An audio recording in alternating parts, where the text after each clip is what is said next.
The story begins with a post as our main character is checking his phone. The post features a review from someone who has left negative feedback about his clinic, while claiming that it is filled with infected COVID-19 patients. After reading this post, most commenters express their unwillingness to visit such a contaminated medical clinic. Meanwhile, our hero, who is reading this post and its comments, finds himself sinking into depression over the fact that his clinic business is failing.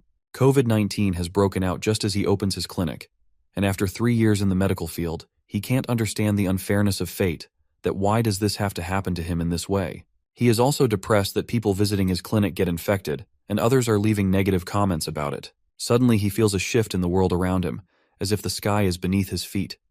After a moment he goes blank. With that, his journey from a regular Korean doctor to a divine physician in the novel begins. Now his system is developing in a weird way, as it is allowing our guy to power up, unlock skill, and summon creatures if he boosts his HP. For this purpose, he has to treat his internal organs. His current HP is 0. With that, he opens his eyes and remembers falling into the Han River. He sees a silhouette in front of him and assumes it must be someone who rescued him, even though he has thousands in debt. But he's still relieved to find himself alive. He finally notices that his surroundings and realizes that he's not in a hospital. It feels like he's on the shooting set of a medieval-era show. Suddenly, a very emotional person startles him. When our guy asks about his identity, the person becomes even more emotional, wondering how he could forget his personal doctor named Garden. Our boy, on the other hand, doesn't understand his current situation and asks Garden to bring him a glass of water. The tumbler Garden hands him a luxury glass embedded with diamonds, which makes him wonder if they're real. While drinking the water, he suddenly notices his reflection in the mirror and realizes with dread that it isn't his face which he's looking at. He remembers that this face belongs to the crown prince named Raquel Adria Magentano, which is a character from The Demon Sword Emperor. That is the novel he was reading the day he went out for a drink. With disbelief at his situation, he thinks he might still be drunk and asks Garden to slap him on the cheek. Horrified at the thought of striking his master, Garden is unable to do it, so our guy slaps himself. The instant he does, he realizes with the excitement of having been given the chance to reincarnate as a crown prince. It means he's left his debt-ridden life behind. With this thought, he starts to rise from his place but promptly collapses. To see him like this, Garden rushes to assist him. Looking at his hand, he realizes that this body is much weaker than a normal 40-year-old's, even though he's a young lad. He realizes with dread that the character he's been given is always bedridden and appears only briefly in the novel. Not only this, he dies at the age of 22. With fear in his heart, he asks Garden about his age, and Garden replies that he's 21. He bites his lip upon hearing this. Before knowing that the character he had been given had that health issue, he was relieved to have left his debt-ridden life behind to enjoy his life as the crown prince. But now, with the dread, he realized that he has only 1 year to live. He thinks about the novel, where the crown prince had died despite receiving the best treatment in the world and the cleric's blessing. Yet nothing worked in his favor, and he still met his end. While looking in the mirror, he concludes that all of this points to one solution. With that thought in mind, he turns to Garden and asks him to bring as many needles as possible, no matter the size. He's decided to treat himself. After making this decision, he finds himself meditating on his bed. He checks his pulse, aiming to understand the nature of his illness. He tries to concentrate on his 10 strange pulses, where the illness might reside. If one of them shows symptoms, there's a chance he's dealing with an internal injury. At this moment, Garden interrupts him, as he brings the needles he had ordered and laying them down before him. After inspecting them, he picks one up. Seeing him warming up the needle, Garden expresses his curiosity about the purpose of the needle. He haughtily replies that he's going to poke his body with it, leaving poor Garden horrified, who is thinking his master is about to harm himself. He pleads with him not to do it. Our boy tries to calm Garden by saying that he's doing this for a good purpose and asks him to have confidence in this matter, to which Garden reluctantly agrees. With that, he takes off his shirt and lies down on his bed. He knows that he needs to pierce the first needle into his most important breathing organ. To do this, he must calm his breathing. Near his shoulder is the point called Tai-in, which is the lung meridian of the hand. He carefully pokes that spot, while feeling a slight pain due to the needle's thickness. Now he focuses on acupoints, starting with the lung, then moving to cloud gate, and finally upper arm assembly. After completing the first set, he opens his eyes.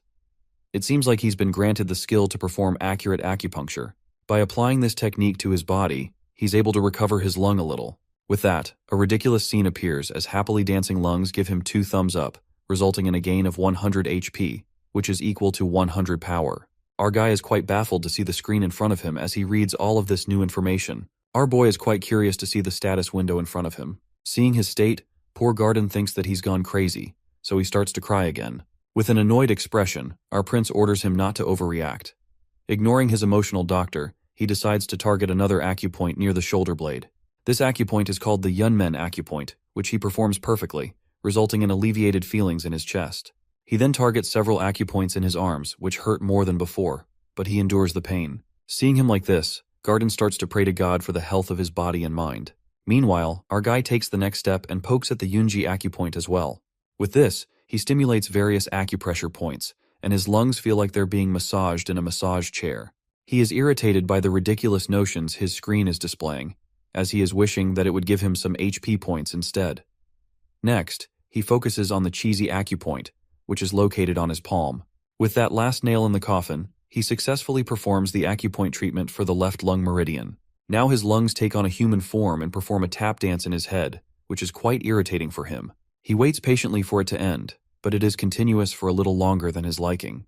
Due to this constant tap dancing out of his lungs, the organ responsible for bowel movement also awakens. Now, the said organ, which is the large intestine, appears as a human and starts to party with the lungs. As their tap dance going on, his large intestine synchronizes with the rhythm of the dance. As a result, it gives him 100 HP, and both of the lungs give him 200 HP each. It means now he has 600 HP. With this increase in his HP, he is now able to activate his skill. His screen asks him whether he would like to shop for some skills. To read it, he remembers all of those fantasy novels in which a skill related to being a warrior or mage is given to the protagonist. So he decides to check it out. Contrary to his expectations, the skills he is shown all relate to medicine and treatment. He thinks that all of the tasks he has done in his past life. To see the list, he decides to choose the pulse reading, which helps him diagnose the illness, which is the foundation of all treatment and prescription if done right. For 500 HP, he purchases this skill with the first stage. By acquiring this skill, he is able to roughly diagnose the health condition of his patients. He later gets the report at the basic overall health check report. To see that, he decides to read his pulse over again. He checks his report, then the system informs him that his body is in the worst condition and he has a minimum of 3 months to live. He thinks it is even shorter than that mobile contract.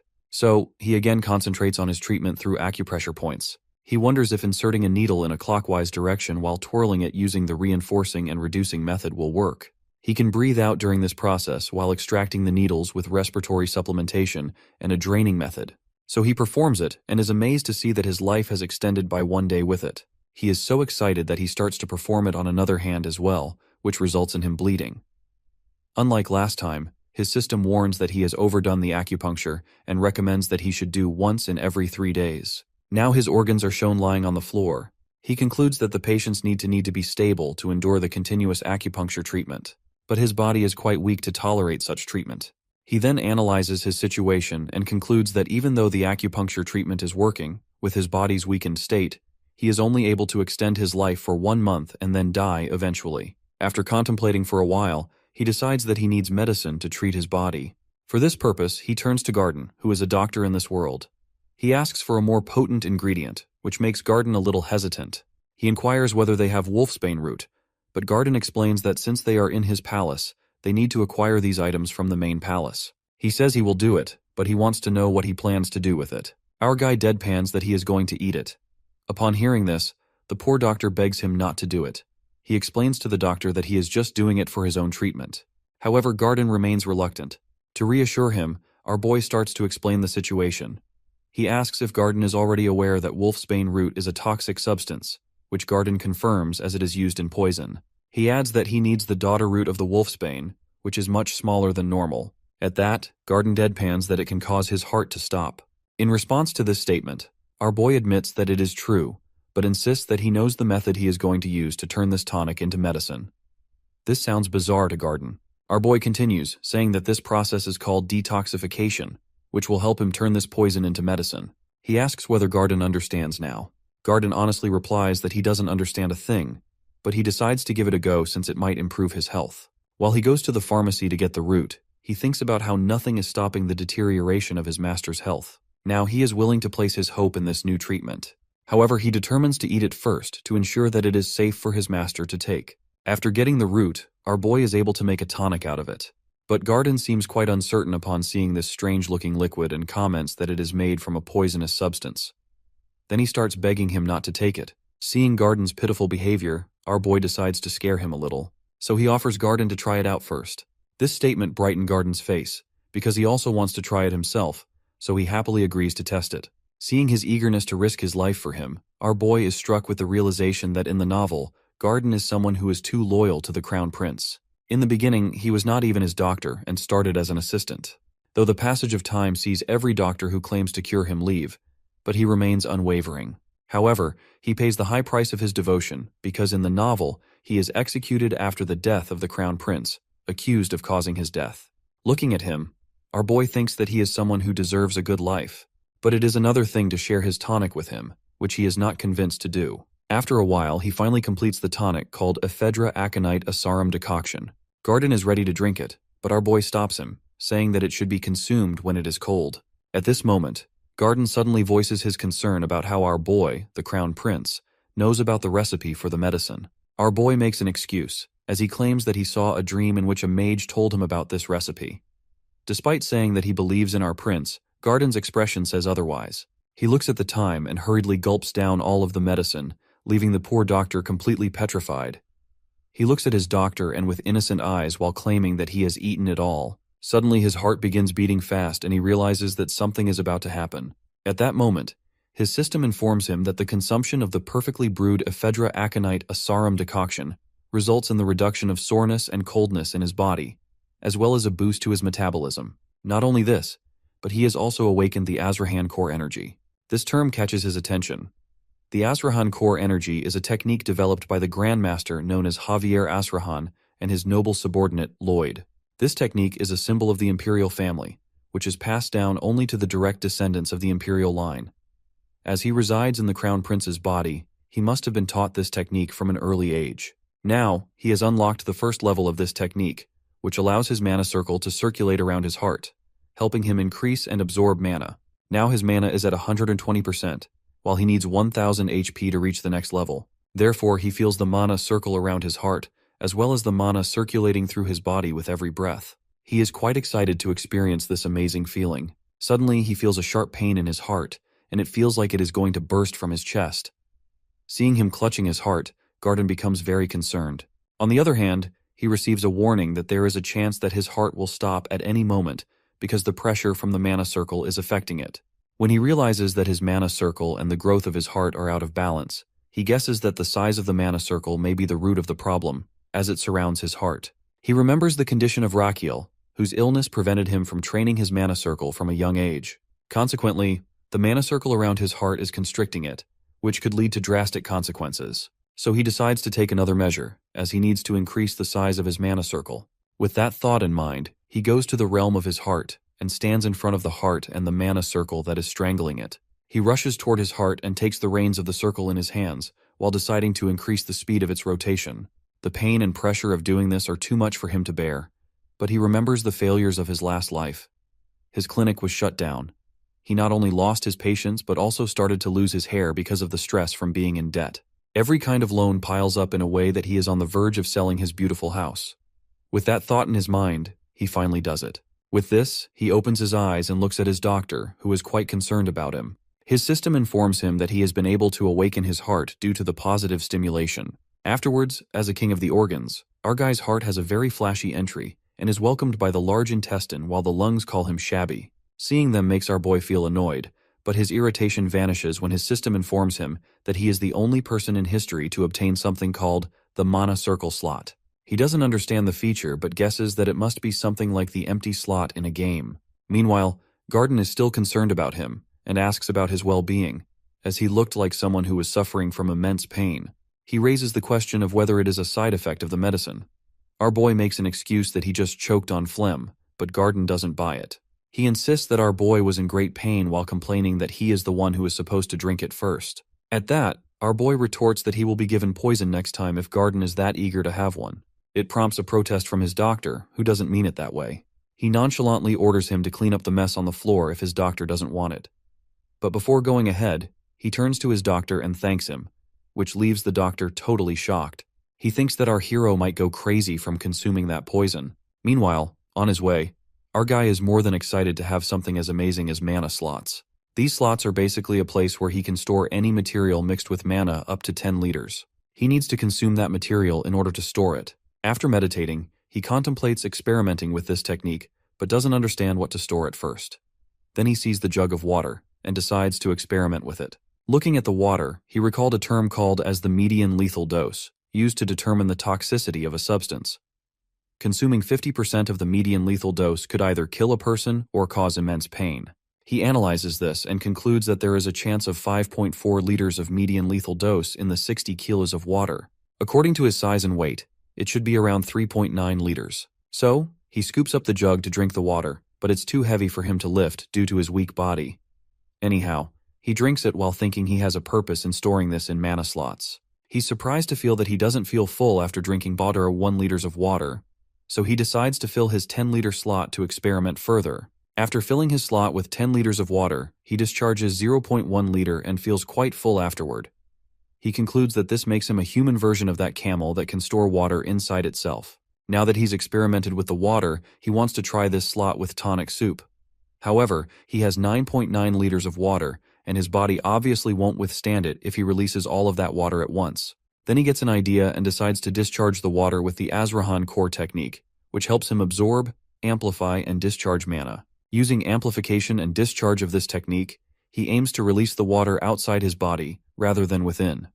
He concentrates solely on discharging the water from his body, and, much to his astonishment, it begins to work. The next step is to pour the water back into the jug, but when he tries, he can't hold the technique, and the jug breaks. As soon as the guards hear the sound of something breaking, they barge into his room. Meanwhile, he contemplates his experiment with the Azrahan core technique, as he has assumed it would release like tap water, but only for it to suddenly turn into a water cannon. Garden, along with the other guards, arrives and asks if there's been a terrorist attack. He nervously thinks up an excuse. Then he claims that he smashed the jug in anger. It seems the Gussards buy his excuse, and one guard even asks if he's hurt. He nervously answers that he just has a scratch on his foot. The guard turns to Garden and requests him to escort him to room 2, and he agrees to do so after tending to his wound. While having a piggyback ride on Garden's back, he thinks that no matter how bad his excuse was, they still accepted it. He concludes it must be because he's the crown prince. Garden places him on the bed and excuses himself. He tells Garden to get some rest as well in return. When Garden is gone, he starts contemplating what happened when he was practicing the Azrahan technique. He was amplifying the mana and discharging it through his hand, but it resulted in an outburst like a water cannon. For now, he decides to sleep and tread carefully next time because he doesn't want anyone to be suspicious of him. Meanwhile, the Emperor gets wind of how he's hurting himself with needles and eagerly drinking poison, which infuriates him as he doesn't understand what his son is up to. The next morning, he successfully brews 10 liters of his medicine, ready to consume it all. But Garden is standing beside him, and he doesn't want to take it in front of him, knowing he'll probably faint at the sight. So, he requests Garden to wait outside for a while. Garden deadpans that he's just going to drink it, pointing out how much it hurt last time he consumed it. He even reminds Garden of the excuse he made, claiming he choked on phlegm. Garden expresses his concern over the fact that he's made so much tonic this time. Our boy makes an excuse, saying that he's experimenting with something, although he only intends to take a small dose since it's impossible for him to drink it all. At that, Garden tries to laugh off that indeed he can't do it. But our hero is quite impatient with his unnecessary concern and throws him out of the kitchen. Afterwards, he closes the door and gulps down all 10 liters of tonic in one go, storing it in his mana slots. Now, all he needs is to discharge it. He slowly begins discharging the tonic while going about his daily life. His organs seem to be improving as he discharges the medicine into his body, which gives him some HP points. Now he has 500 HP. He is quite tense yet eager to increase his lifespan. For this purpose, he releases the medicine in himself quite frequently. Meanwhile, in the organ dimension, the heart asks to large intestine for menu for the day. He answers that they have ephedra aconite asarum. Not only this, they have the same menu for the whole day and even for the next day as well. At that, his system warns him that his organs are sick of having the ephedra aconite asarum again and again. He annoyingly replies that they'll have whatever he gives them. While having his meal, his system informs him that he has extended his lifespan by 50 days, so now he has 133 days left to live. He stands up in excitement, startling the maid. She begins apologizing furiously. He's confused, wondering why she's asking for forgiveness like that when she's only broken a cup. He gets his answer when she begs him not to whip her like last time. At this, he grows tense, as he realizes that this crown prince has been whipping the girl. He asks if he really did it, hoping she'll say no. She answers negatively, which brings him relief. But she adds that he didn't do it himself. He asks what she did to deserve such punishment. She replies that she dared to spill a drop of water on his sleeve. This makes him think that this crown prince must be a truly cruel person. He doesn't like the scenario as he sits down on his bed while he tells her to leave after cleaning everything which brightens her face. When she leaves, he turns to Garden and asks about his behavior toward him and the other servants, as he doesn't remember much about himself. Garden tries to sugarcoat things, but he warns him that if he does, he'll eat all of the poison right in front of him. At that, Garden tells him about his cruel and rude behavior toward the servants. He is quite frustrated after listening to all of this. He even understands why the guards had bought his ridiculous excuse about breaking that bottle. At that, one more question arises, that why someone like Garden is so loyal to him. He asks Garden about it as he doesn't seem scared of him. At that, he softly answers that it's because he truly knows what kind of person he could be and trusts him in this regard. In a flashback, it's shown that when Raquiel was a child, he saw him protecting a small chick from the rain while he himself was drenched. Remembering this, he adds that he trusts Raquiel to return to his kinder self as his health improves. Thinking about Raquiel thanking him, Garden feels as though it's already happening. He offers Garden a pastry, which he accepts with some reluctance. In this moment, he vows to never let Garden be accused of his death. For this purpose, he will have to survive. Just then, someone rushes in and opens the door with a bang. Calling for him, this servant hurriedly tells him that the Emperor has summoned him. The scene shifts to the main royal palace, where Raquiel is shown approaching the court of his father. As soon as he greets his father, the Emperor immediately notices his awakened Azrahan technique. He also senses the nervousness of our guy. Meanwhile, our boy is quite tired from bowing before him and waits for him to get over it so he can stand up.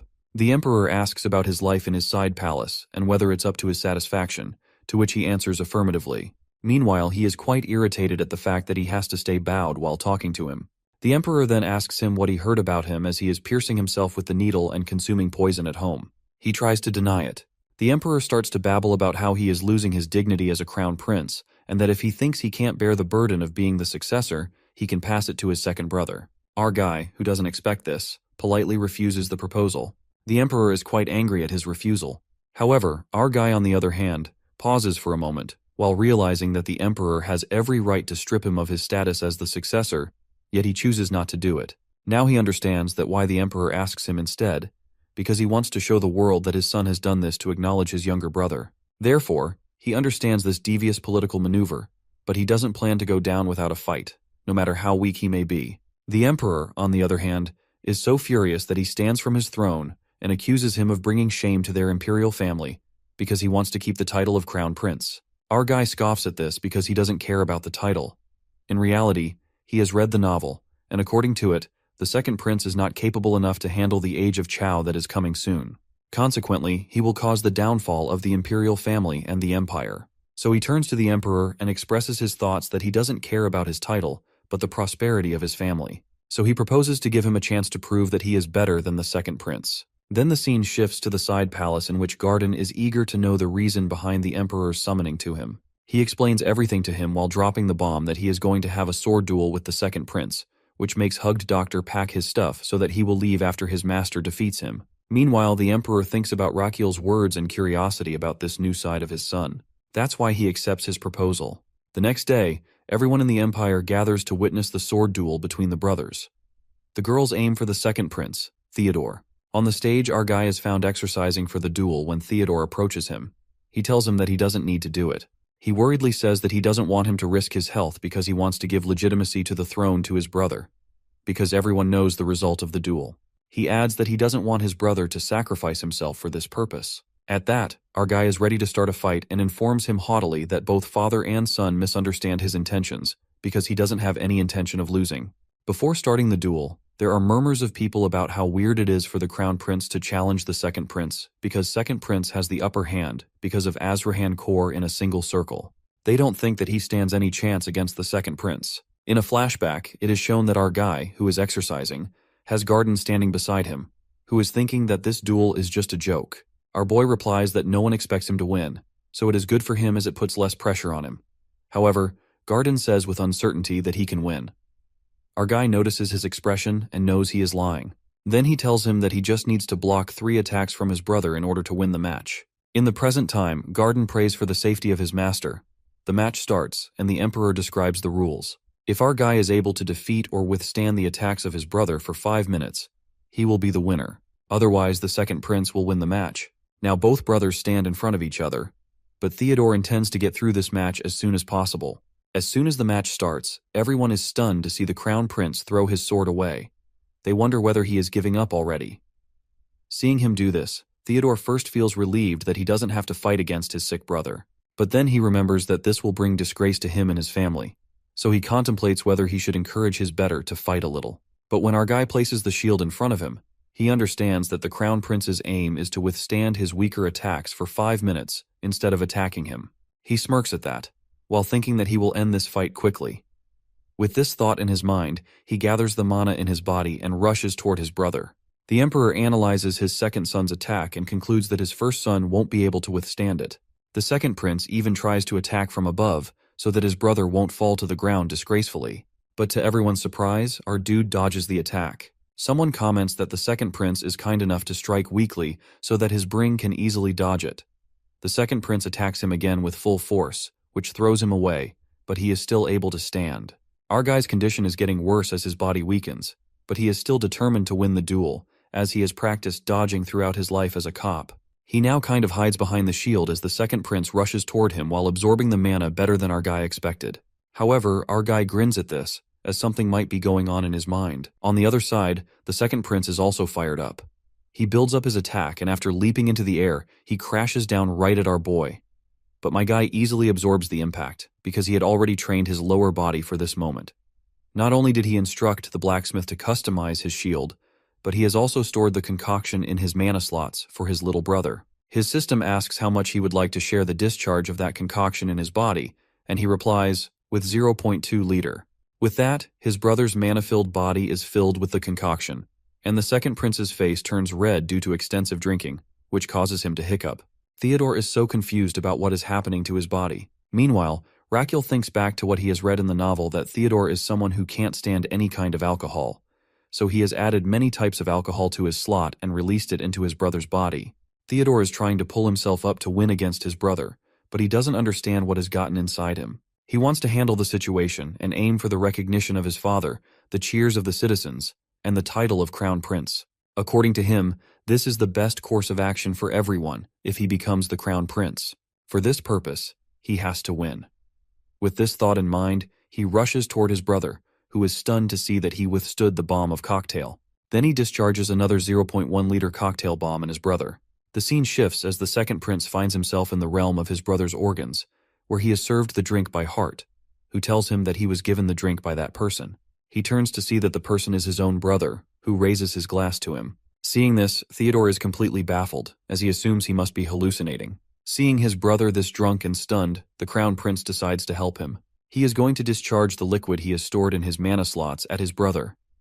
With this mana, he attacks him with all his might and throws his brother to the floor. Everyone present there is completely stunned by this unexpected turns of event before them. Witnessing the fight between his sons, the Emperor immediately recognizes that Raquel has used the Azrahan core, which he had thought he had mistaken before. He can clearly sense that Azrahan core energy radiating from him, even with hundreds of people around. On the other hand, when Theodore opens his eyes, he finds his brother at his feet.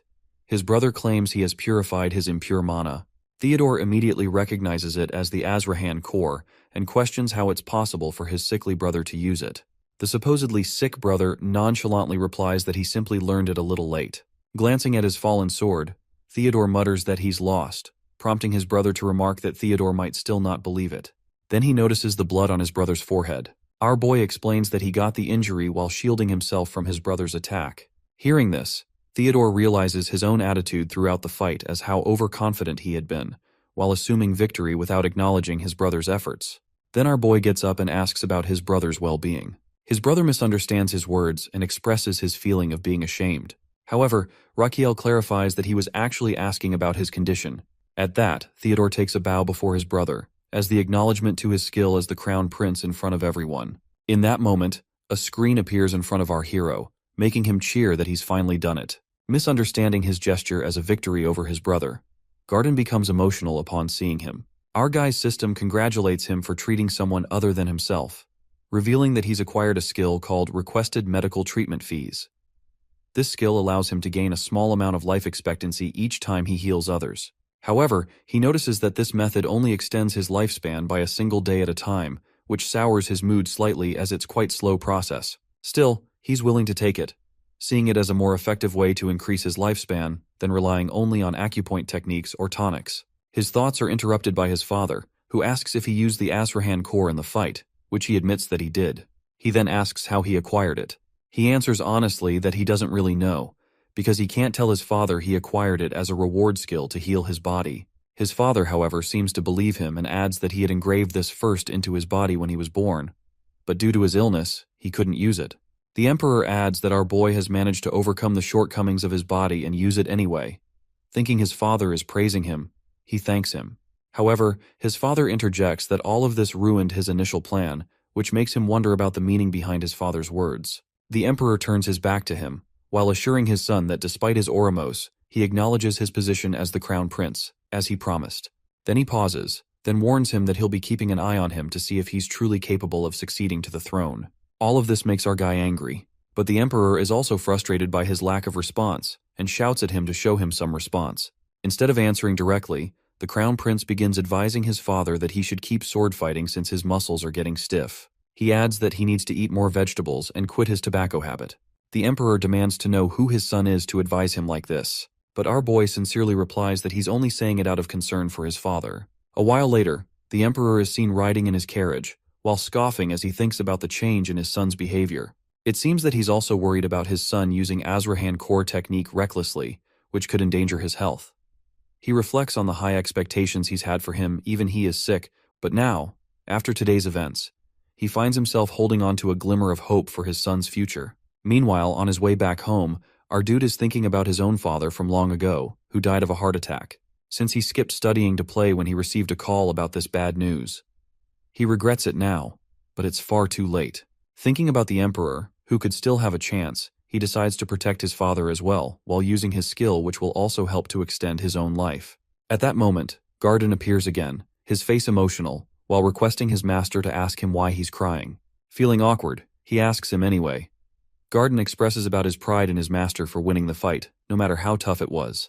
He brushes off Garden's concern, while adding that he'll now rest as he has many things to do tomorrow. To sense his confusion, he explains that he has to meet someone the next day. Later, Garden is seen with a guy at one of the top 10 restaurants in the capital, called Sorrentino. The guy asks if he knows about this restaurant. He replies that he's a regular customer there. It turns out that the guy is none other than our crown prince, who has disguised himself. When the waiter comes to take his order, he gives a strange request, like asking for grape wine without grapes, and saying he'd like eat until sunrise. It seems like this is some kind of code, because as soon as he gives the order, the waiter instructs him to follow him. Both of them get up from their seats while Garden looks bewildered by what's happening. Our boy tells Garden to follow the waiter, saying he'll understand soon enough. After a while, the waiter leads them to a staircase. Garden is still confused about how the crown prince knows about this place. He himself knows of it only because he's read about it in a novel. Garden asks why they're there. He ambiguously replies that he's there to collect some treatment fees, leaving Garden puzzled by his words. Changing the topic, he asks Garden if he knows someone named Damien, to which Garden responds negatively. Instead of explaining further to his loyal doctor, he opens the door at the end of the stairs. There they find a battle arena where two fighters are battling each other as the crowd cheers them on. Garden asks again about this place. He happily replies that it's a secret location. Then, looking around, he spots a tough-looking guy in the ring. Garden asks if this is the Damien person he mentioned before, to which he responds negatively. Just then, the door on the far side opens, revealing the true protagonist of the novel he's been reading in his world. This person is Damien Kyan. Everyone is cheering for Damien as soon as he enters the Colosseum. The host tells his tough-looking guy to leave the place, then introduces Damien, who is going to fight the main match of the night. He is just 17 years old when he joins the life of the underworld and defeats everyone over the next 3 months, which earns him the title of the Sword Genius. Then they let Damien's opponent enter the arena, which is a roaring troll rushing toward him. Our boy, who had been watching the spectacle, is also afraid to see a real troll there. Garden protests as well, because he assumes that they are planning to feed a human to the troll. Meanwhile, on the lower floor, the berserk troll is quite furious and tries to attack him, but Damien gracefully dodges its every attack. Damien, who is looking intently at the monster, unsheathes his sword, and with one swift motion, he slays it in two. The spectators watching the show are in awe of what he has done. Meanwhile, our hero thinks that this guy is more notorious than he expected. Then he realizes it is expected of someone who is the main character of the novel, a sword genius known as the rival of the Grandmaster Swordsman in history. He then orders Garden to follow him and goes ahead. After a while, they are stopped by a bulky man who warns them not to proceed. But as soon as our crown prince keeps a brick of gold in his palm, the man lets them go inside. There sitting is someone, from whom our guy tries his best not to be scared. He confidently takes his bottle of painkillers in his hand and asks whether he is going to take these cheap painkillers. Damien then asks for the reason he is there or whether he is there to sell medicine to him. He answers ambiguously that it is something like this. Damien, on the other hand, tries to shoo our guy away by saying that he has had enough of them. Our boy confidently says that these cheap medicines are not useful when it comes to treating the constant throbbing pain in the back of his head.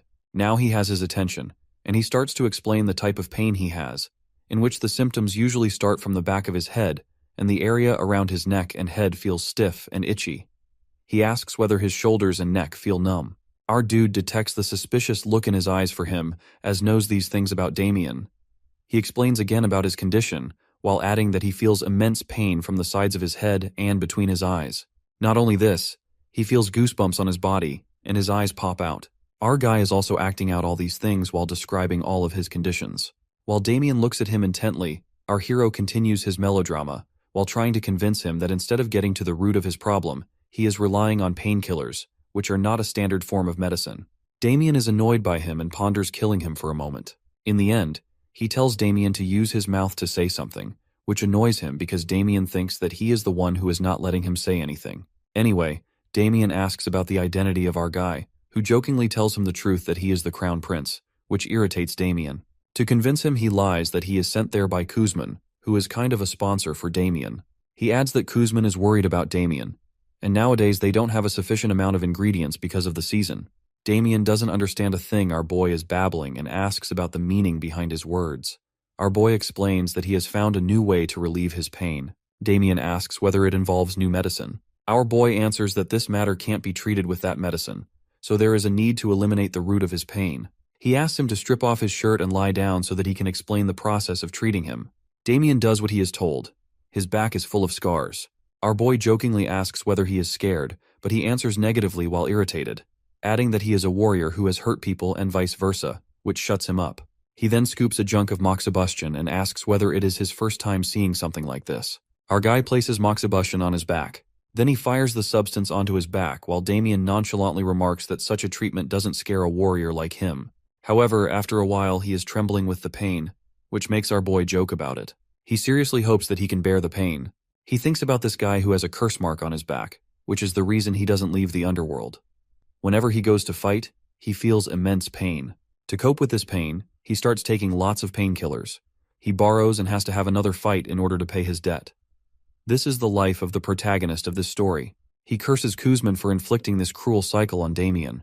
He now tries to smear the mark on his back with this process. He happily thinks that if he is able to cure Damien, he will not only extend his lifespan, but will also have his support. He decides to treat the other gladiators afterward. After the treatment is over, he tells him to get up. He looks intently at the mark on his back, which he has successfully cauterized. He then asks about what he is feeling at this moment. With an expression of disbelief, Damien expresses that he feels quite refreshed, something he hasn't felt in a long time. Our boy explains that he needs more sessions of that treatment. During this time, he needs to avoid touching the blisters on his back, oily food, and overexerting himself. He is struck by the last demand. Our boy explains that he shouldn't fight, which meets with a protest as it is not something Kuzman will allow. At that, he consoles him by saying that he will take care of that matter. Now Damien understands that our guy is not what he has told him and asks about his identity with a baffled expression.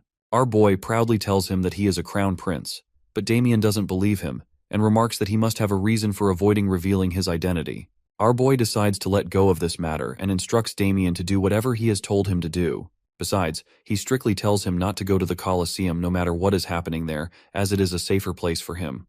In the end, he adds that this is their only way to meet each other. Upon hearing this, Damien's face turns red, and he eagerly agrees with him. On their way back, there are hundreds of questions Garden has about this illegal place, but he asks him to help him to find something. When asked what it is, he tells Garden to look for a man with black hair, a ponytail, and slit eyes. After looking in some places, he finally finds him in a bar. He sits in front of him and gets straight to the point, saying that he needs to buy Damien, so he should tell him about his total debt as well as the cost of breaking the contract. At that, Kuzman demands 9 trillion magan, which could only be afforded by someone as wealthy as a crown prince. Our boy explains that he is the crown prince. That person starts to laugh at his expense and tells him that if Raquiel is a crown prince, then he is also the one with the name of the crown prince that sells the medicine. Then he tells him to get lost if he doesn't want to buy medicine. When our boy leaves, he summons a man and asks him to investigate our dude to know about his identity. He even asks him to torture him however he wants in order to get that information.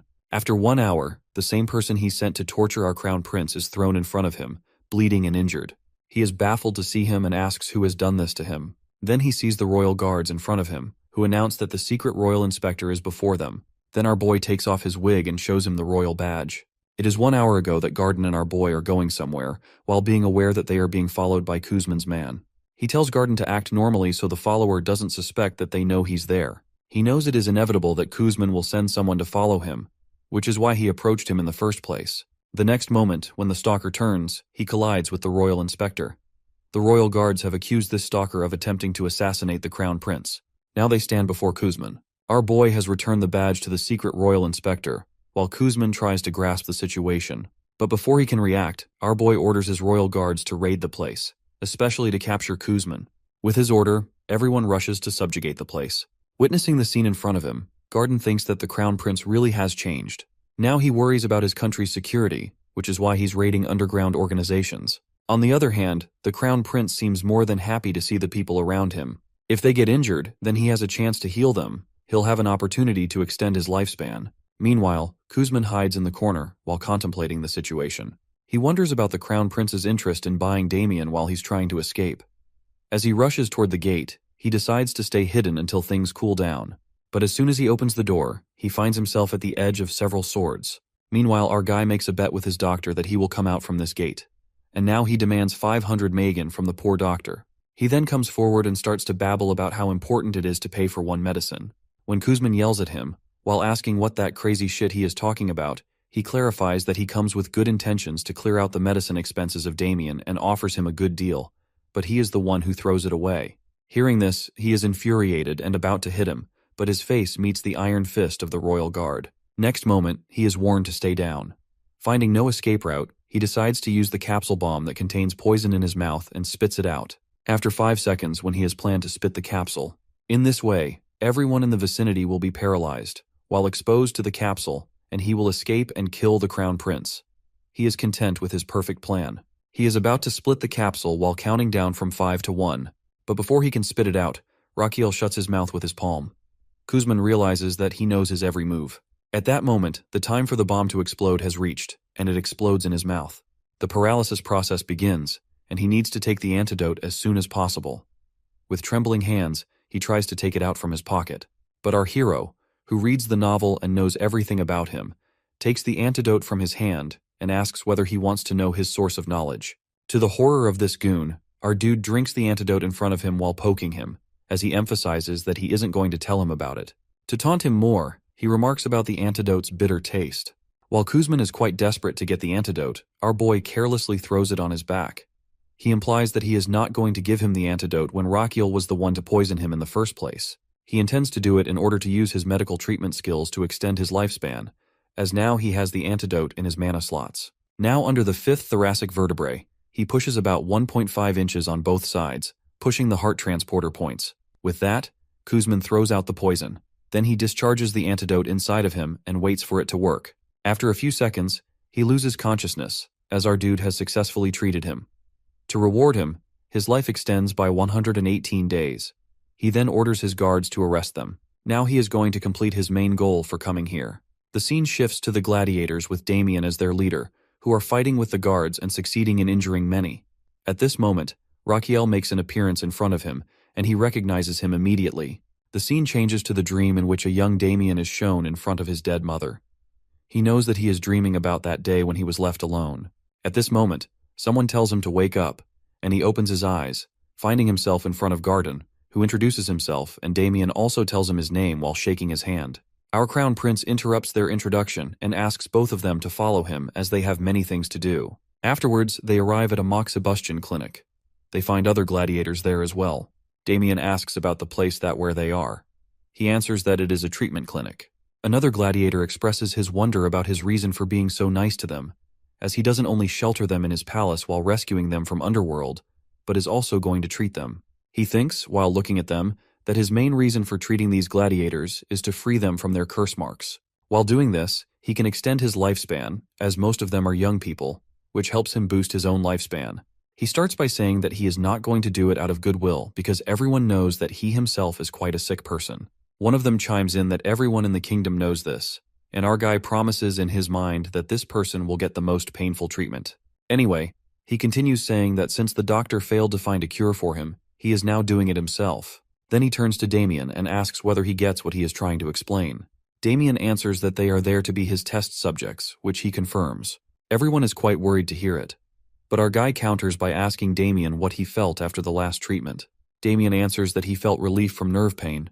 Upon hearing this, everyone feels relieved if Damien is providing the testimony in Crown Prince's favor. Then he asks everyone if they feel uneasy about getting treatment. When no one answers, he instructs them all to strip off their shirts and lie down on the beds. After 6 days, every gladiator is shown in the worst condition. They are constantly throwing up and breaking out in cold sweats due to not taking painkillers.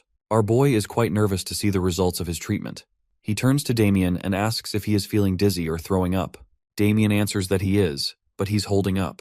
Now he understands that Damien is an exception because he is the protagonist of the novel for a reason. He then dismisses everyone to their accommodations but instructs Sergio to stay. He comments on his bad condition because of withdrawal symptoms, but Sergio tries to say that he's fine. Then he shows him the needle, saying that he is going to help him with it. Meanwhile, he is thinking that he's not sure whether the acupressure treatment will work on Sergio or not. But Sergio is the one who has been taking the painkiller for the longest time, so he needs to be the test subject for this. He considers targeting his running point near his stomach. While he's thinking about all this, Sergio rises from his place, looking quite powerful in his form. He then jumps on our guy and grabs his throat with both hands. Raquiel is having a harder time breathing, but Damien comes at the right time and knocks Sergio away from him. Raising his hand to help him up, he asks about his well-being, which Raquiel answers positively. He looks at the unconscious form of Sergio and concludes that, because of his severe withdrawal symptoms, he is highly sensitive to any minor stimulation. This is why a small needle will hurt him like a sword. To resolve this problem, he needs thinner needles. After a while, he is seen in his study, reading a letter from a blacksmith. To summarize the letter, the blacksmith apologizes to him for being unable to make multiple thin needles as fine as thread. The letter adds that only a dwarf artisan could achieve such a feat. At this moment, he gets a notification from his system, warning that he is stressing too much, which could lead to nervous illness. His organs are trying to cool down the heart while trying to give him a hint. Seeing him lost, his system reminds him that he can summon a monster or unlock a skill by using his HP points. He then selects the Summon Gacha option for the cost of 300 HP.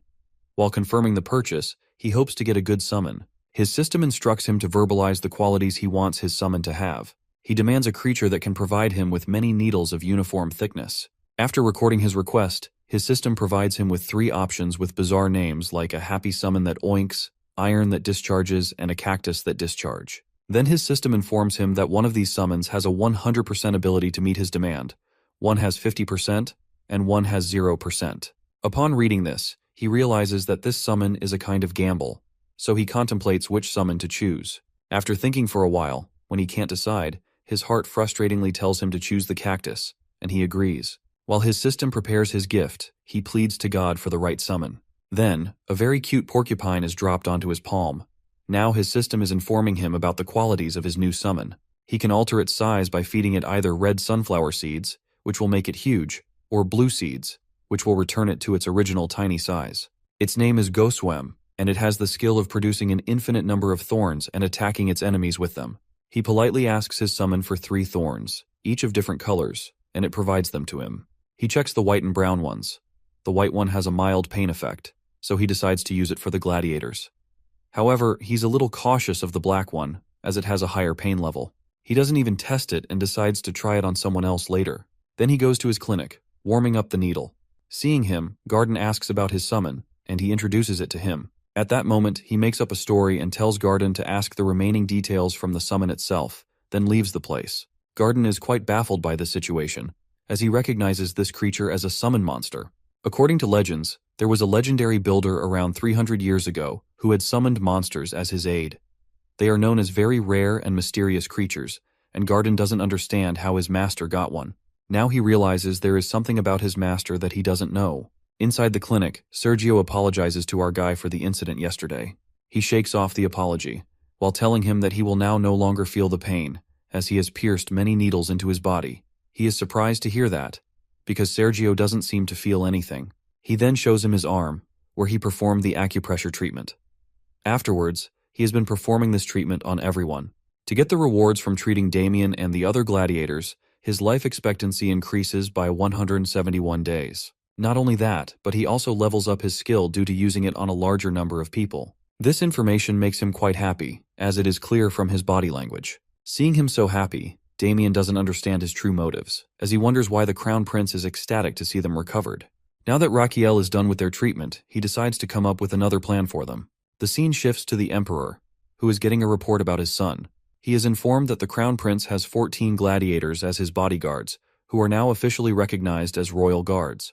He is giving them salaries and other benefits for their work. At that, the Emperor starts to laugh at his son's expense, who should be resting in bed, but instead, he is getting a private squad. However, the next piece of information tenses him, as he is told that the Crown Prince has a habit of inviting every servant and guard to his side and poking them with needles. The Crown Prince is seen playing doctor with the numbers of servants. He asks one of them whether the needles he is piercing into his body hurt, and he gets a negative answer, despite the guard's expressions saying otherwise. Then he announces for a next patient. A few days ago, Damien is seen in front of our Crown Prince, who asks about his feelings during the moxibustion treatment. Damien answers that it still hurts a little. At that, the Crown Prince gives him the good news that he no longer needs the treatment as he is fully cured, which leaves him confused. He then thanks the Crown Prince, but he meets with a protest from the Crown Prince. Raquel asks him to hear him out first. The Crown Prince has a proposal for him, as he wants Damien's sword skills on his side, because he doesn't want his skills to go to waste. Then, he offers him a position as his bodyguard, with a smart salary and other benefits, instead of relying on emotional things like loyalty and friendship. He knows that Damien will advance in his sword skills and soon reach the Sword Master syndrome, where someone becomes extra sensitive and endures even more pain than he had experienced before with a curse seal. So, he wants Damien to stay close when that happens. So, he is offering him the job as an excuse to keep him by his side. He adds many other perks to the job contract, but when Damien doesn't respond, he offers a 4-day work week, which prompts a cheer from everyone behind Damien. Upon hearing his job perks, everyone offers to hire them as well, under the pretense that it is their way of repaying their debt by protecting him. He dryly comments that they want to do it because the salary and other benefits come with the job, and they sincerely agree that it is the case. He is glad at their honesty, as he thought that people who claim to be loyal often hold grudges. So, he ponders on this matter and decides to hire them, as the original royal guards were loyal to his father, so it will be better to have his own private squad. He then gives them the name of SRG, and they are quite happy about it. He turns from them and thinks with a sigh that his lifespan still doesn't last much longer, as he has only 18 days left, besides having a very weak body, which is unable to search for more patients. After a while, he is seen in his study room, where he tells Damien and Garden that he is going to set up a clinic in his palace. At that, Garden startles him by saying that his cause is noble, to start a clinic as he wants to help sick people. He totally agrees with him and tells him that he wants to treat the people living within the side palace because he doesn't think common citizens living outside the palace will feel comfortable visiting it. Garden also agrees with him. So, he explains that he needs this because in this way, the word of mouth will serve as advertising for his clinic, so people will come to his side palace's traditional medicine clinic to receive treatment. Now, in the present, he is frustrated to know that everyone is quite healthy, and after treating 500 people so far, he has only received a 2-day bonus life. With his frustration, he exclaims that he needs a very sick person. Suddenly, he stops as the idea hits him. He orders Garden to collect data about the families of the servants he has in his palace. He is sure there must be some sick person among their families. He is quite frustrated to see that they all seem healthy, as only 10 pages remain. He doesn't have much hope, but he still keeps checking. He is interrupted by Damien, who expresses his disappointment with the Crown Prince. He is baffled to listen to him. Damien asks further whether he sees patients as the tool. Damien adds that he understands that he needs the patients for research, but now it looks like he is searching for someone on their deathbed. At that, Garden tries to defend his master as he must have some plan. However, the Crown Prince corrects his doctor, stating that Damien is right about his assumption. Damien protests, saying that he was rude towards Garden, while Garden tries to defend Crown Prince by saying that Damien is rude to him. Seeing this, the Crown Prince kicks both of them out of his room and checks the remaining 10 pages. One page catches his attention. Someone has written in this questionnaire about an 8-year-old boy whose body starts to tremble and foam at the mouth once or twice a week. The doctor as well as the cleric checked him, but it was of no use. Upon reading it, he is quite happy to finally have found what he was looking for. The next day, he gets to meet the young boy, who is a little scared to see him. He approaches him closely and greets him by telling him to call him Raquiel. He understands that this is George's first time visiting the palace and meeting the Crown Prince, so he needs to make him comfortable. He then shows him a candy, which brightens the boy's face, but instead of getting it, his expression turns sour.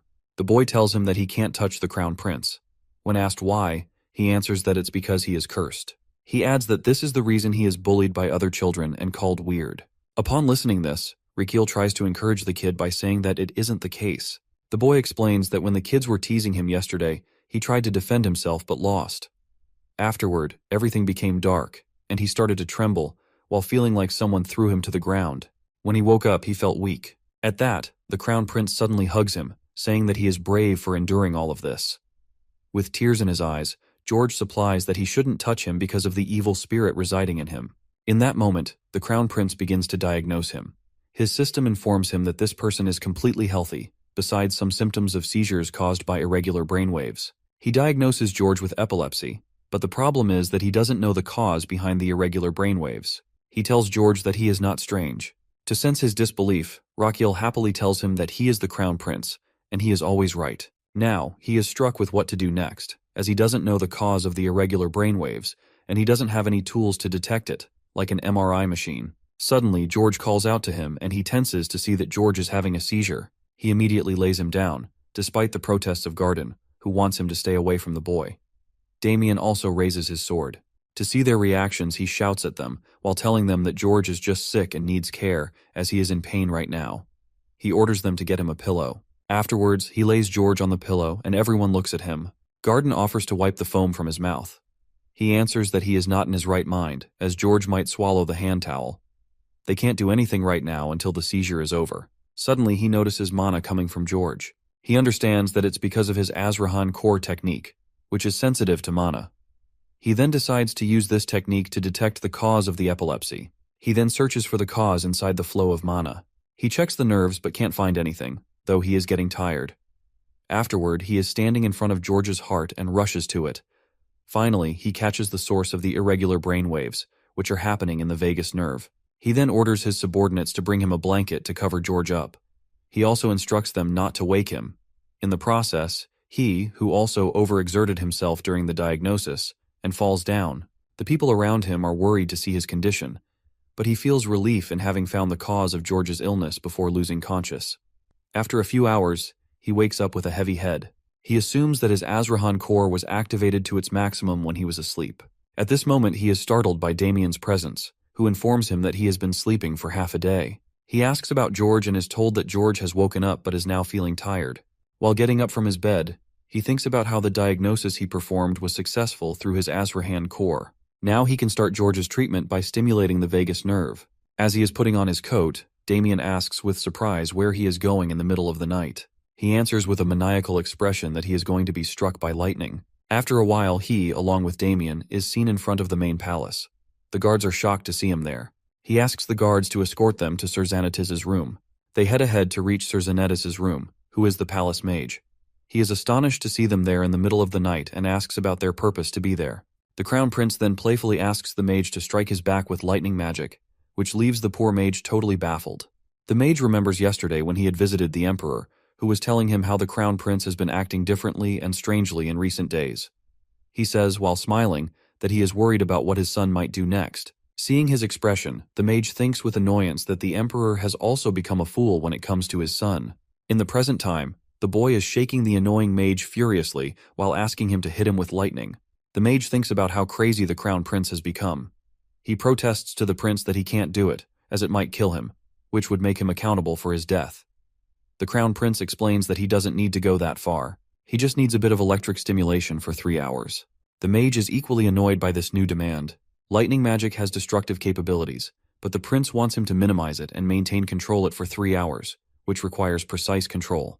He asks the prince if he has any idea that his request is quite difficult. The crown prince answers that he totally understands, which is why he came to him, because no one else could achieve such a feat besides him. Hearing this compliment, the mage is half ready to fulfill his demand, but he's still hesitant, wondering what if he hurts him. The crown prince consoles him by saying that he guarantees if something happens to him, Mage won't be accountable for his death, while pointing to the guards who will witness it. He further explains that he is doing this to save someone. The mage then agrees to his demand and asks when they can start. The crown prince replies that they need to do it now. Then he sits in front of the mage, who asks if he's ready. He nods, while secretly thinking that he can't just experiment with such a dangerous treatment on a child, so it's better to experiment on himself. When the mage starts to hit him with a precise amount of electricity, the crown prince is going to convert the electric currents into electrodes. Then, he will transform them into electrical signals and intends to use them to correct the irregular signals in George's vagus nerve. In the end, he will control those signals. While analyzing his plan, he is in awe of Azrahan core technique, which makes it possible for him to be successful in one try. He asks the mage to stop, who teasingly tells him that he could do it all day. The next day, many people who are known as gossip mongers are seen in front of his room. One of them opens the door, and now everyone is standing in front of George and his doctor, the crown prince. Rakiel shows George a needle and honestly tells him that it's going to hurt a little, as it is a medical procedure. He then reassures him that it won't hurt much, since he already pierced one needle into his neck, and George didn't even realize it. He adds that what is coming, however, will definitely hurt. Then, the mage hits Rakiel with electric magic, and he gathers the electricity in his heart. Garden feels like he's about to faint from seeing his master's condition, but our dude's focus remains on the gossip mongers in the room, as he is hoping that they will spread the word about his method of treatment everywhere. After receiving the electric current, it's now time to transfer it into George. However, he tenses up when he detects that George's flow of mana is becoming erratic. With dread, he realizes that George is about to have a seizure, so he must correct his nerve before it happens. George asks how much longer he has to stay like this. He answers that he has only 3 minutes, or if things go south, just 1 minute. But overall, the procedure will take 30 minutes. For a moment, he thinks about pausing the treatment, but he decides against it for several reasons. Because the gossip mongers present there, who could fuel strange rumors, and the uncertainty of how much longer the mage will continue to help him. He finally resolves to proceed and turns to the mage, asking him to increase the power level of the magic 3 times. The mage warns him that it will hurt more, but he brushes off his concern. However, this time, he is struck by lightning, yet he focuses on his task at hand. He needs to absorb the mana in order to complete the procedure as quickly as possible. He searches for the carotid to place the electrode, while knowing that only 5 seconds remain before the seizure will start. Finally, when it seems like George is about to have a seizure, he instead turns normal and looks at the crown prince. Everyone, especially George's sister, is amazed to see that the seizure doesn't happen. Meanwhile, the crown prince is quietly tired from the constant electric stimulation. However, his system congratulates him for successfully performing the vagus nerve operation. He receives a 3-day life bonus as a reward. Not only that, his Azrahan core technique levels up by surpassing his body's limit, now reaching level 2 in a single circle, which also increases his mana circle. He further gets a notification that his lungs and large intestine have absorbed metal energy and gained immunity over wood magic. To use this wood energy, his new organ, the liver, awakens. At that moment, a very angry and arrogant liver enters the organ realm, making the large intestine happy that he's no longer a newbie. But instead of being happy, the liver delivers a slap to the large intestine and deadpans that he can't make him a newbie if he doesn't have a death wish. Next moment, he grants our boy 300 HP. Our boy's other organs also grants 500 HP after welcoming their new counterpart. Not only this, it seems like his organs are quite happy as he has additionally received 300 HP because the organs are having a birthday party for the liver. He is quite pleased to get all of these achievements and extra HP in one day. He wonders if there's something more, but his system answers negatively. At this moment, George addresses him, while asking whether he's a weirdo. That little kid explains that normally when he feels strange, he will lose control, but it doesn't happen this time. At that, Rakiel explains that it won't happen from now on as he will not suffer from any kind of fit. He even promises that claim over his crown prince title. Listening to all of this, George's sister standing in the crowd becomes quite emotional. George turns to her and hugs her lovingly. Rakiel tells everyone that it was a successful operation, which makes them emotional too. He hopes that these people will spread the news of George's treatment everywhere, so soon he will face a swarm of patients, which will result in bonus life. Suddenly, his vision blurs and he loses consciousness because of the stress his body has gone through. At night, he regains consciousness and sees Garden, Palace Mage, and Damien standing in front of him. He jokingly asks whether they don't have any work to do besides watching him sleep. Garden states with a sad expression that this is the case with him because Raquel has been sleeping for 2 days, which leaves him baffled. The mage also interrupts, while accusing him of intending to execute him. He further asks, with a horrified expression, that how he's going to explain to the Emperor about the Crown Prince's condition, which happened because of the lightning magic he used on him. Our dude nervously apologizes to all of them. Then, he asks about George, and at that moment, George appears in his room. He explains that he nags Garden to allow him here. Then he gives him a handmade wooden locket. Seeing his effort, our guy feels a little ashamed because he didn't help George out of goodwill, but to extend his own life. He tries to say something, but George interrupts, claiming that he wants to help others just like Raquel. This statement leaves him totally stunned. He then compliments his necklace and states that seeing George healthy is the greatest reward for him. Then he dismisses everyone, saying that he wants to rest a little more. So everyone leaves the room while George bids him goodbye. When everyone leaves, he looks at the necklace with annoyance, while wondering who would want to wear something so plain. However, as he sleeps, as if mocking his own statement, he finds himself wearing it. The scene shifts to the house of a commoner. A mother asks her son about his reason for being there as he should be at work. The boy enters, while greeting his parents, and tells them that he is on special leave from the Crown Prince. It seems like he is part of a group of gossip mongers, and the Crown Prince has given him leave to spread news about his strange method of treatment. Afterwards, the boy informs his parents about how he and others are given a special 5-day leave. He also mentions that the Crown Prince doing strange things, like wanting to treat people. Then, he shows them the paper. It is a kind of pamphlet in which the Crown Prince announces the opening of his medicine clinic in his side palace and offers all kinds of treatment for free. Meanwhile, in his palace, our boy is excited to see the result of the rumor. Garden interrupts him, saying that it's time to go. On their way, Garden comments that he wakes up early today. He replies that it's because it's his first day at the clinic. Garden informs him that he has stocked all the medicine, including licorice, which is difficult to procure. At that, our guy praises him, while adding that he needs licorice for many things, so he instructs him to stock as much as possible. Garden nods while expressing his wonder about where the Crown Prince learned things like making potions and acupressure treatment. He adds that he wants to know because he is also a doctor. In the end, he expresses that he has sacrificed many sleepless nights researching the basis of the methods the Crown Prince is using, but he hasn't found any clues, which upsets him. As a doctor, Raquel also understands Garden's frustration over not knowing these new things. He then reveals that he is from another world, where he ran a traditional medicine clinic, which is why he knows everything. But Garden doesn't believe him and insists him to tell the truth. Raquel insists he's telling the truth and asks why Garden is so persistent in knowing the truth. Garden answers with determination that he wants the satisfaction of becoming a better doctor, like Raquel. In response, our boy tells him that he is already doing it and orders him to go ahead. As Garden walks away, Raquel reflects that Garden is the reason he has come this far. Then his thoughts shift to his medical clinic, and he prays there will be lots of patients. He worries that the stress will cause him PTSD. He opens the door, ready to welcome the patients with a cheer. At first he pales seeing no patient in the hall, but then Garden points out for him to look below, and he is shocked to see tons of people standing outside, trying to make their way in. After a while, he's diagnosing a patient when his servant asks about his work. He instructs him to check on the other patients to see if they need help. Next, he turns to the maid, who isn't preparing the medicine correctly. He knows the nursing system is not up to par and that it will take time to settle down. After seeing several patients, he gains enough experience to level up his pulse reading skill. Now he can not only assess the overall health of a patient, but also detect symptoms related to the internal organs. In this way, his internal organs are going to help him detect any problems with the organs of the patient by consulting the patient's organs. The scene shifts to his organ realm, where everyone is ready to have a blind date with patient's organs. The heart claims that he is not interested in anyone younger or older than 4 years old. However, the liver points out that they are going to meet all the older people. Seeing them, everyone is disappointed by the idea of consulting. Despite their reservations, they give the results. They didn't find any abnormalities, aside from slight constipation. But the liver informs them that this person shows symptoms of hepatitis, so he needs to give up alcohol.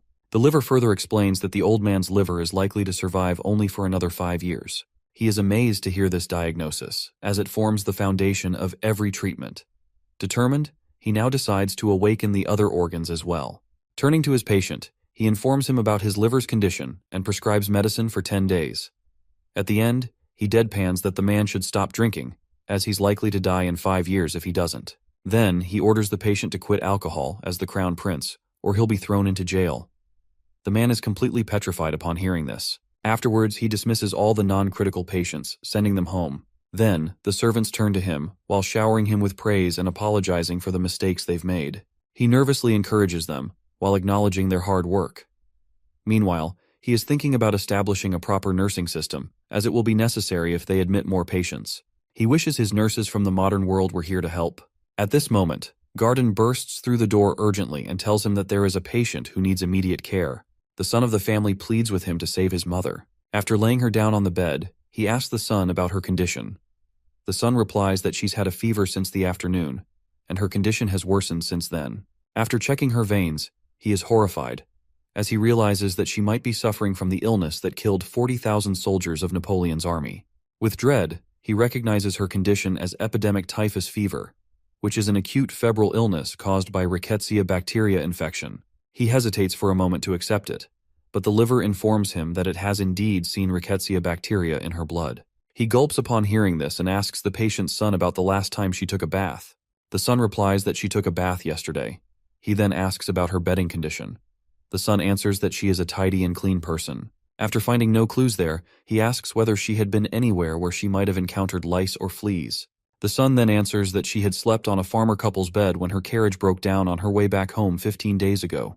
To analyze her situation, he concludes that she must have epidemic typhus fever. He then informs her son about her condition, while explaining that she is infected by lice. Seeing her age and temperature, he concludes that she might have pneumonia, or could suffer from central nervous system damage, or might develop necrotic body parts. He then instructs the maids to clean the patient with warm water and change her into patient clothes.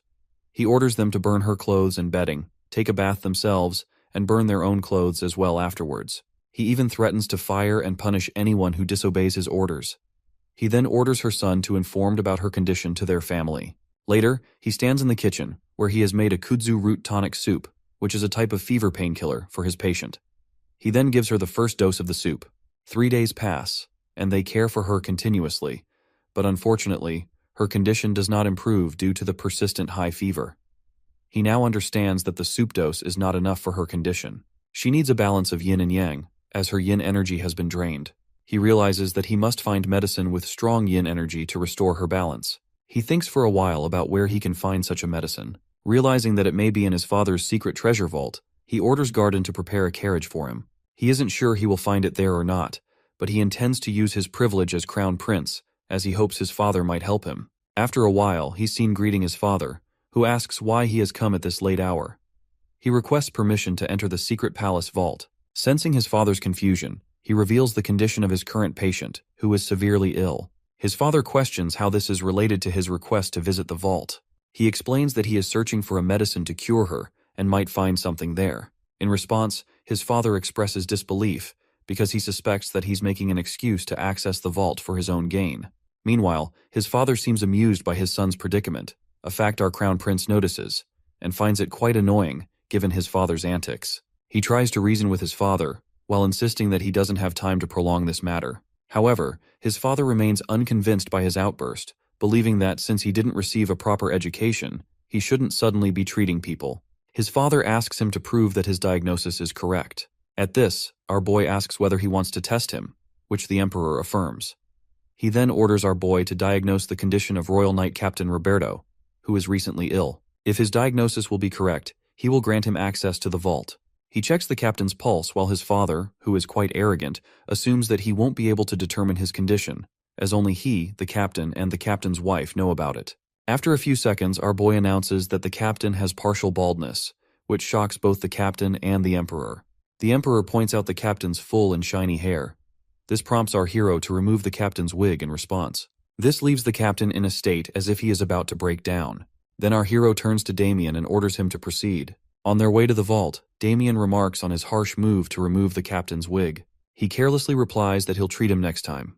During their discussion, they finally reach the vault. The guards hand him the secret pass to enter the vault. He asks what happens to someone who doesn't have this. The guard explains that it activates the attack magic within the vault and will also track his time inside. If he exceeds the allowed time, he will be killed. Finally, he tells him he is allowed inside the vault only until daylight. Shocked to hear this, he realizes that they have only a few hours, so he rushes toward the vault, only to stop as the guard who informs him that he's headed toward the intermediate area. Annoyed that his plan didn't work at all, he remembers that his father has only granted him access to the basic area, where he can take only one item. Frustrated, he complains that his father tricked him, while not mentioning the level restrictions when he tested him. He is still annoyed with his tricky father and resolves to avoid taking his help in the future. Once inside the vault, they are surprised by its vast size. He sets an alarm for the entire night and turns to Damien for help. Damien asks how they can locate what they need. He replies that they're looking for anything with ice properties. Once Damien finds anything related, he should write down the location so he can check it out later. They then split up to search both sides. However, our guy is unable to find anything useful and hopes that Damien will find something. When his bodyguard stands in front of him, he asks about the list. Then Damien hands him the list, which he realizes he can't read. So, Damien leads him to the location of the shield which he found. This is the only thing in the vault with ice properties. He looks at the description of the shield, which is a basic item. When infused with mana, it can manifest an ice shield. It looks more like a buzzer to order coffee, but his eyes stay glued to the description, which details how it manifests an ice shield when infused with mana. With that, he begins to infuse his mana into it to test it. It starts buzzing with his mana, and he's careful not to infuse too much, knowing that it has a limit for manifesting mana to deploy the shield. Then he infuses his mana into it again, this time more carefully, like he perfectly set the shower temperature in his previous life. He starts to feel a chill, and finally, an ice shield forms in front of him. He happily turns to his bodyguard and tells him that he'll need his help later. Now they need to go to his bonus HP, in other words, his patient. The next moment, the guards see him coming out of the vault with his bodyguard, and notice the sword at Damien's belt. One guard asks if they chose that sword, but they're interrupted by the crown prince, draped in numerous jewels and a velvet cape worthy of an emperor. When the guard looks at him, he annoyingly informs our dude that he's supposed to be free of all these embellishments. Later, inside the side palace, Garden wakes up from his sleep due to some noise and sees that Damien and the crown prince have returned. Seeing them together, he feels pleased, while believing that Damien is capable enough to protect Raquiel and that Raquiel has also found a friend in him. With this thought, he makes some tea and brings it downstairs for them. However, he spills the tea as soon as he sees Raquiel activating his shield while Damien attacks him with his sword. He exclaims that it's an act of treason. Let's go back a few minutes, when the crown prince told Damien he needed his help with something. Damien, who was truly impressed by the crown prince's passion to treat people, was ready to obey any of his orders. But as soon as the crown prince asked him to hit Raquiel with his sword until the ice shield breaks, his expression shifts to annoyance. It was the same argument Garden had seen from his room but didn't fully listen to. Damien protests, while asking if the crown prince really wants to label him a traitor. But the crown prince explains that he needs him to strike him with the sword so that the shield will break, and he can use the residue left from the strike in the medicine for his patient. At that, Damien suggests putting the shield on the ground so that he can strike it more easily. The crown prince explains that it's impossible because he needs to constantly infuse mana to maintain the shield. Damien then concludes that the crown prince needs him to break the shield without harming him. Being a smart person, Damien demands a bonus for each strike he lands, while explaining that what the crown prince is asking him to do will mark him as a traitor, and he can't do it without compensation. Raquiel snobbishly asks whether Damien wants payment for hitting him. Damien politely responds that he truly respects the crown prince for all he's doing for everyone, but this is a different matter, and he wants to be paid. Our dude really understands his demand, as he knows that Damien has faced many financial crises that led to his misery, so it's understandable for him to ask for something in return. Raquiel then hugs Damien while happily saying that he's just as he read about him, which makes Damien's expression sour. With that, he opens the shield and tells him that Damien will be granted a day's salary with each strike. Damien expresses his hope that he will get paid on time while striking him with his sword. On the other hand, to witness that scene in front of him, our poor Garden has lost consciousness. After the first strike, Damien tells him that he is going to increase the strength of his attack, as his current power might not be enough to break the shield. Damien stops his strike to see the crown prince, who looks like he's in great pain. Damien reminds him that he hasn't attacked yet, but the shield isn't broken by his strike. Damien asks whether he needs to increase his strength.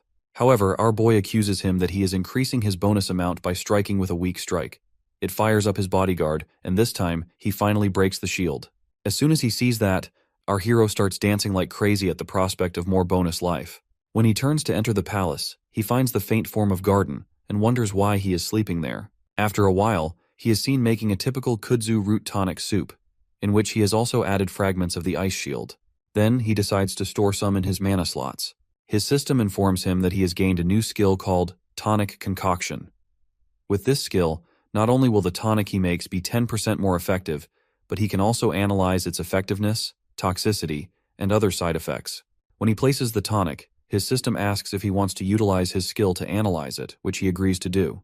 The system then reads the description, while informing him that the tonic can restore water energy and reduce fever, with other cautionary instructions on its use.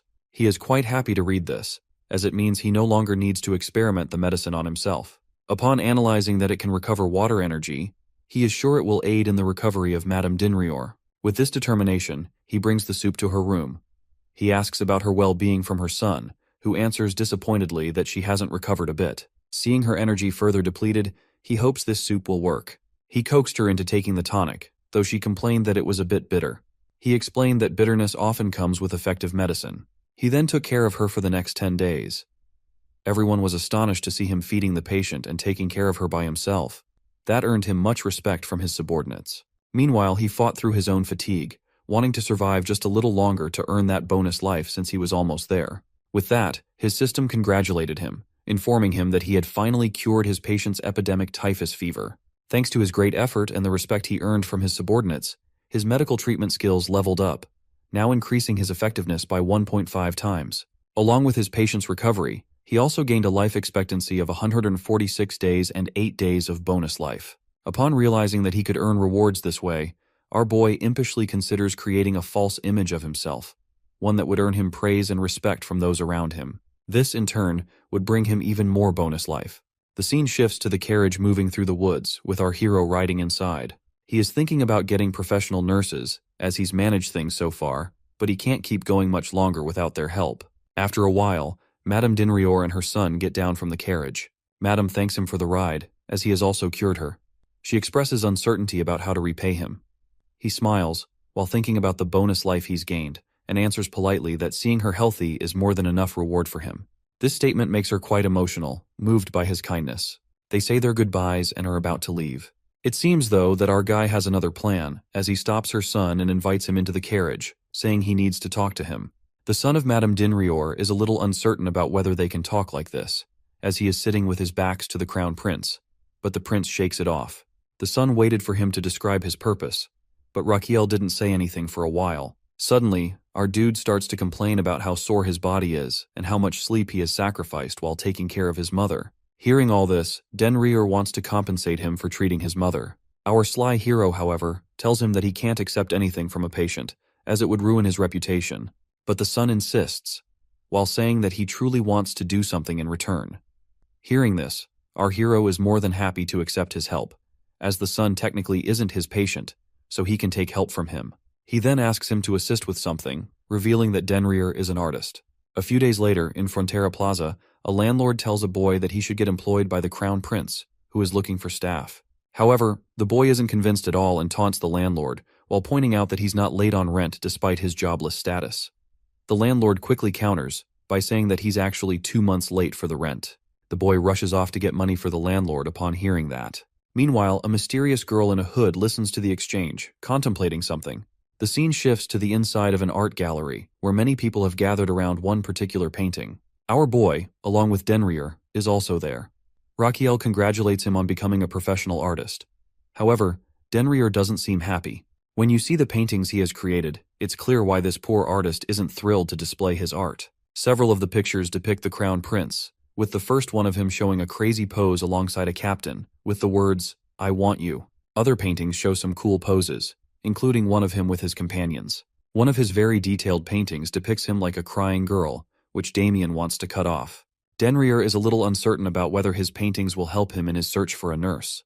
The crown prince, however, reassures him, saying that his work will definitely make an impact.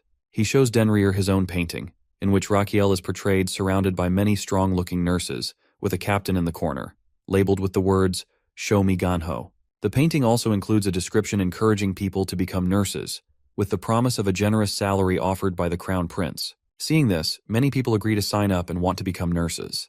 The scene shifts to a stall where Garden is registering people for the nurse selection test. People are eager to apply, having heard that the salary is so good they could pay 2 years' rent with just 1 month's salary. Meanwhile, the same mysterious girl is lining up in front of the stall, eyeing the requirements for applying. But when she reads that applicants must be residents of the Empire, her posture shows her determination. Meanwhile, our boy is thrilled to see so many people applying for the nursing position. When Damien asks him why he's so happy, he answers that he's excited because the more nurses he gets, the more patients he'll have to cure, which will, in turn, increase his life expectancy. On the other hand, Damien is purely impressed by our boy's kindness, especially considering he offers such a good salary as well. After 6 days, an event called Show Me Genho is held, where the Crown Prince will test the people to see if they are fit to become nurses. The mysterious girl also makes her appearance, who is quite happy to have arrived on time. The host announces that they have gathered everyone to reveal the first task for the nurse selection test. However, he then reveals that this task will actually be announced next week. After a week, the host announces the first task for the nurse selection test and urges them to rush forward to the interview area. For this purpose, they get divided into 5 groups out of the 50 people who will race toward the main building of the side palace. But the twist is that only 10 candidates from each group who reach the side palace first will get selected for the next task.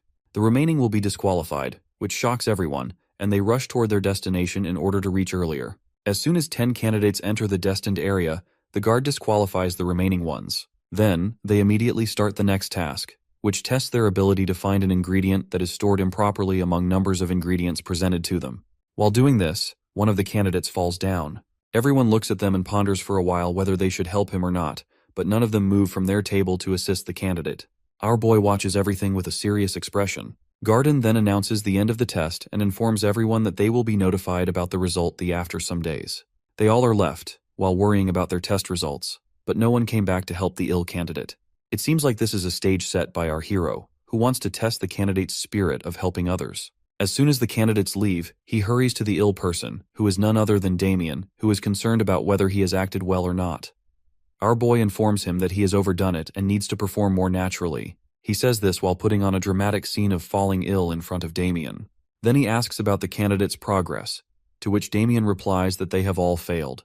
Our hero adds that character is more important for a nurse than skills, which can be learned later. Next, they move to the next group, who also fails. Not only that, but all of the groups fail, which leaves our boy flabbergasted, seeing that no one cares enough about their fallen candidate.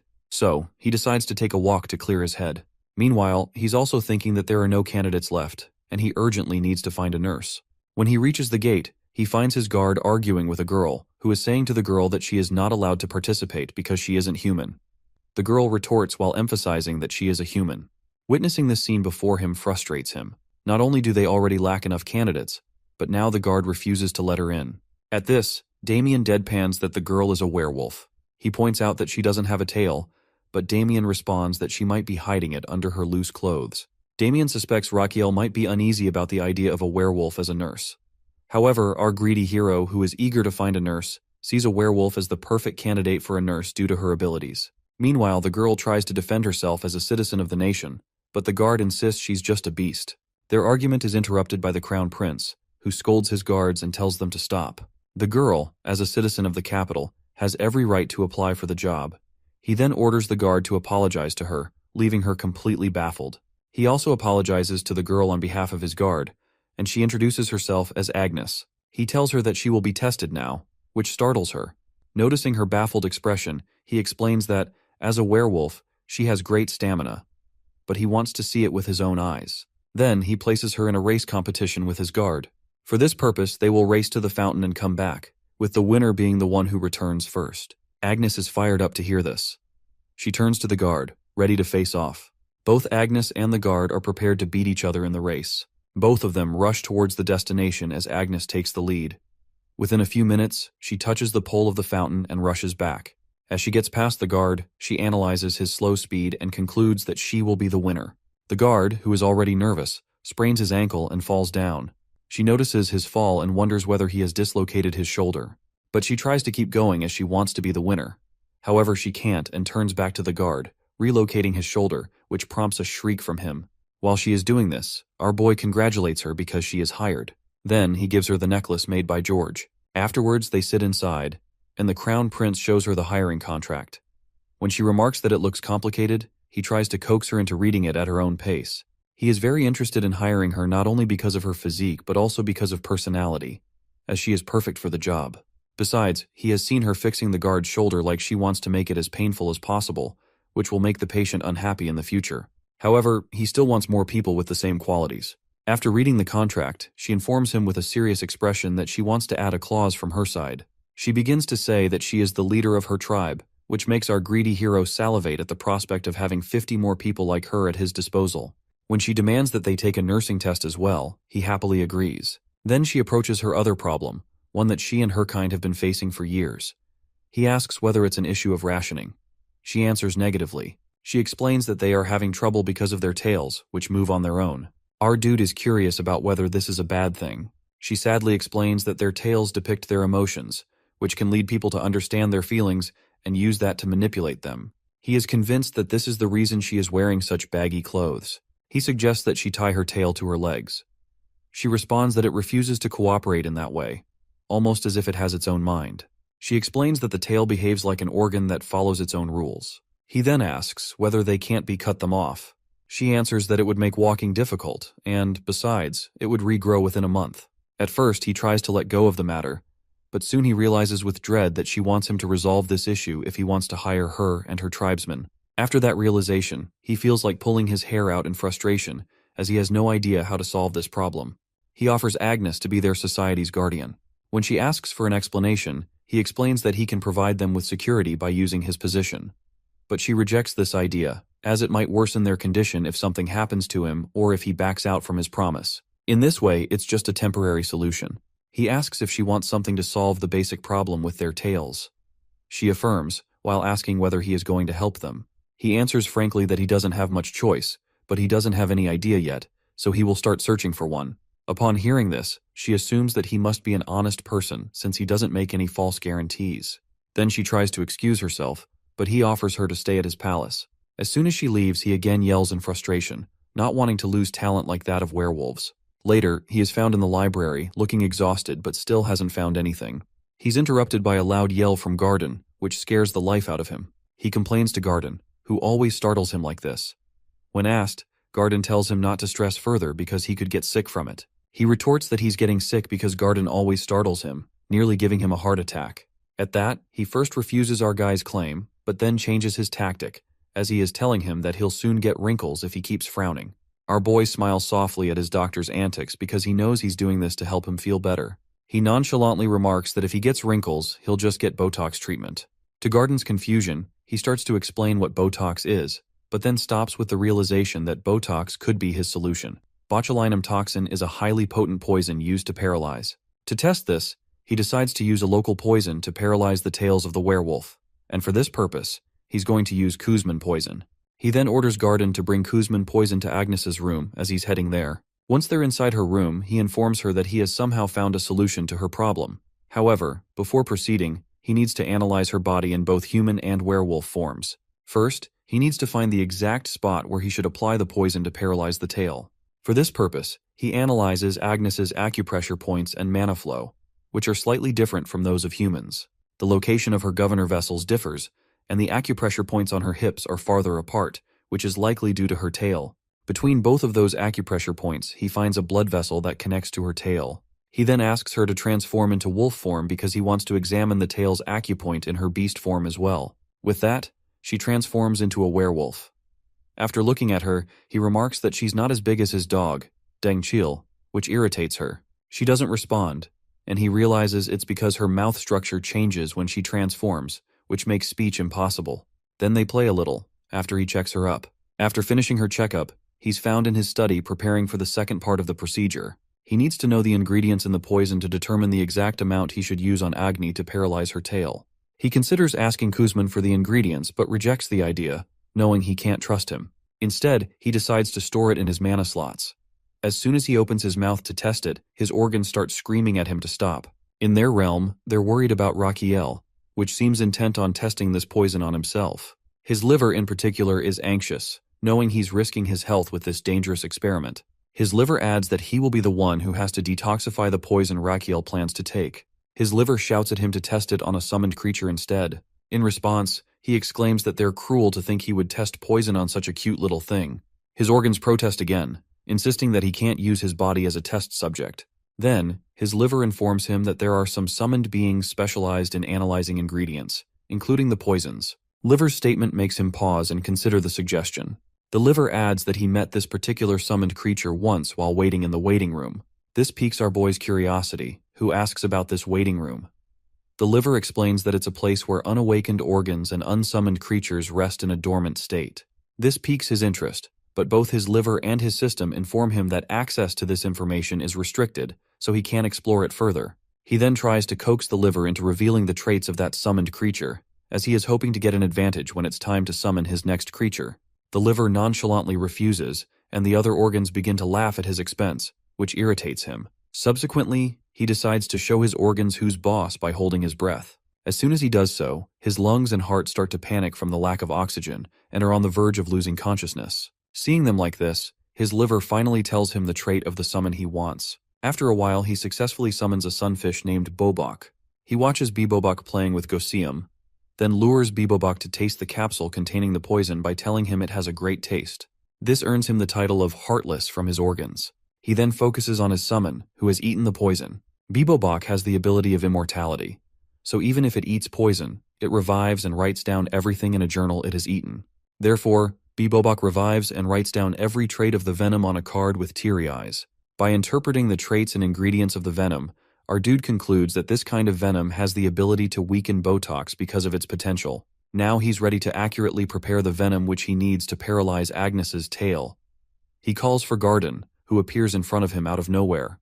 Garden is shocked to see another summon besides his master. Our guy makes a terrible lie, while saying the summon came here looking for him because he's quite famous. At that, Garden comments that Raquiel reminds him of a great person named Lloyd Frontera.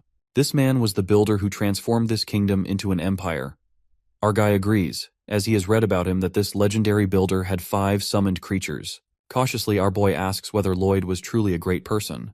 Garden explains that Lloyd laid the foundation of the empire but was known as someone who was popular on Fridays. Our boy doesn't understand the meaning behind Garden's words and orders him to bring Agnes there. While Garden escorts Agnes to the Crown Prince's room, she doubts whether Raquiel has really found a solution to her problem. Seeing Garden, she comments that he looks nervous. He retorts that the same could be said about her. She accuses him, while saying that it's because he saw her tail. Realizing his mistake, he apologizes, which lightens her mood, and they formally introduce themselves to each other. After this, they move forward. When they're near the room, he nervously tells her that she might be shocked after learning about the treatment procedure the Crown Prince has prepared for her. This makes her ponder over the expected treatment she'll receive. She enters and our guy offers her a seat. As she settles herself, she expresses her doubts about whether he could truly find a solution within a day. He answers affirmatively while asking her to trust him. She's still nervous and asks him to explain his method of treatment. He casually tells her that he's going to poke her tail with a needle multiple times, then inject poison into it. Hearing his method, everyone cheers for him. On the other hand, she first looks at Gardine, who asks her to trust Raquiel, then looks around at everyone else, who expresses the same trust in him. She shouts in her mind that they're all crazy, including the prince. On the other hand, Agnes doesn't find him trustworthy, but decides to give it a shot for the betterment of her kinsman, who won't have to suffer anymore if the treatment is successful. For this purpose, she decides to take a ride. When she agrees to have a treatment, the maids cover her body and take out her tail from the hole they made in a sheet. When he goes to check her up, he is once again amazed by the Azrahan core technique, which helps him see acupoints that are not possible to detect with any modern machine.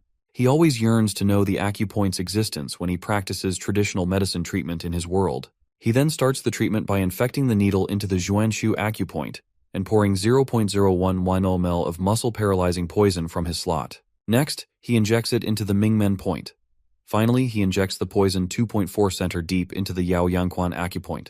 Now, he has opened the path for mana to flow through the Xuanshu point, where it will flow to both sides of the erector spine. But the problem isn't just paralyzing the tail, but maintaining this paralysis as well. Therefore, as expected, the tail recovers itself. So, our guy speeds up the process. At last, he pokes her Nadkong point, which quite irritates Agnes as she can't believe he's trying to mess with her head. At the same time, her tail gets limp in its place, but at the same moment, her pinky toe moves from its place. With that, he exclaims that he has completed the process, which is a success. Agnes gets up from her bed, with an uncertain expression on her face regarding the treatment. Our boy asks whether she feels something different with her tail. Her eyes widen as she sees her limp tail, which should be moving to show her unease. Rakiel explains that he has paralyzed the nerve of her tail and directed it to her pinky toe because now it will work as her tail. Then she starts to cry because of all the built-up emotions she and her kind have to carry because of their so-called tails. His eyes soften as he sees that, and he asks her if she's finished thanking him and whether they should sign the hiring contracts. He also adds that she should bring her tribe here as they had already discussed. Then he coaxed her into signing the contract. By looking at his face, she concludes that he is not some ordinary person. After a few days, our hero was laughing like a maniac. Garden commented on his overwhelming happiness. He exclaimed that he had finally gotten 50 werewolf nurses. The said nurses are receiving professional nursing training, where they are taught basic nursing techniques and emergency treatment. They are also taught about herbs and medicine, how to store them, and how to make tonics. In this way, they are trained to be ready to run the hospital. At this moment, one of the nurses had shown him the shift schedule. He have smirked with satisfaction at their progress. Now, finally, his clinic is operating 24 hours. Not only this, but the tribe was used to getting their toes to move, instead of their tails. At that moment, his system congratulates him for the success of the toe operation, but he doesn't get any life bonus as it wasn't a matter of life and death. However, he gets a standing ovation from his organs. Then he is informed that his new organ has just been activated. Therefore, his stomach, in the form of a very chubby baby, has been awakened. As soon as it enters into the organ realm, it demands different junk food from modern world. He first demands variety of junk food, then Japanese ones that only exist in this modern world. Our boy expresses that he also wants to eat these things, but they don't exist in this world. Then he tells his stomach to hold himself. At that point, his stomach compromises on a sweet. He eats the candy while thinking that his stomach has the taste of an elementary schooler. To have this, his stomach gives him 300 HP. Then his other organs, happy to find their youngest member, give him 700 HP, and now he has 1000 HP.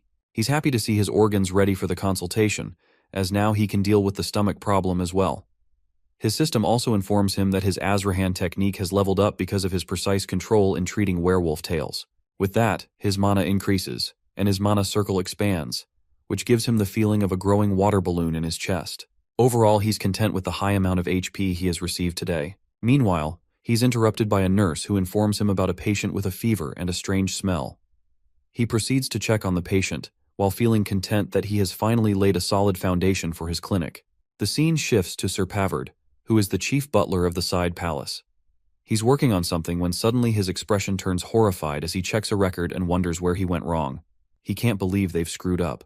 After realizing it, he immediately rushes to the Crown Prince's office and shouts at him. Our prince immediately looks for his doctor, who's usually the one to startle him. But this time, it's the butler who apologizes for his rude visit. He whispers that they're out of budget to operate the side palace, which makes the prince scream, asking how that's possible since he is the Crown Prince. He's quite tense upon hearing this, as he can't operate the traditional clinic that extends his lifespan in this way. He asks about the reasons behind it. The butler informs him that it's because he cut a large chunk of the side palace budget last autumn. Upon hearing this, the prince curses Rakiel. After a while, the butler informs him about the reason behind his budget-cutting decision. The prince first thinks he won't live long. Secondly, he hadn't been using the budget, since he's hardly out of bed. The butler informs him that he should be happy, as his health is much better than last year. He comments dryly that he's not happy at all. He lies down on the floor, while thinking about how broke he is now and how life is all about money. Then, he thinks about Rakiel, who should be blamed for this fiasco. He decides to find a solution to the problem, as he can understand why Rakiel did it. But grumbling about it isn't going to get him anywhere. He then turns to his butler and asks whether they can request more money for operating budget. But the butler replies that it's not possible, which makes his expression grim.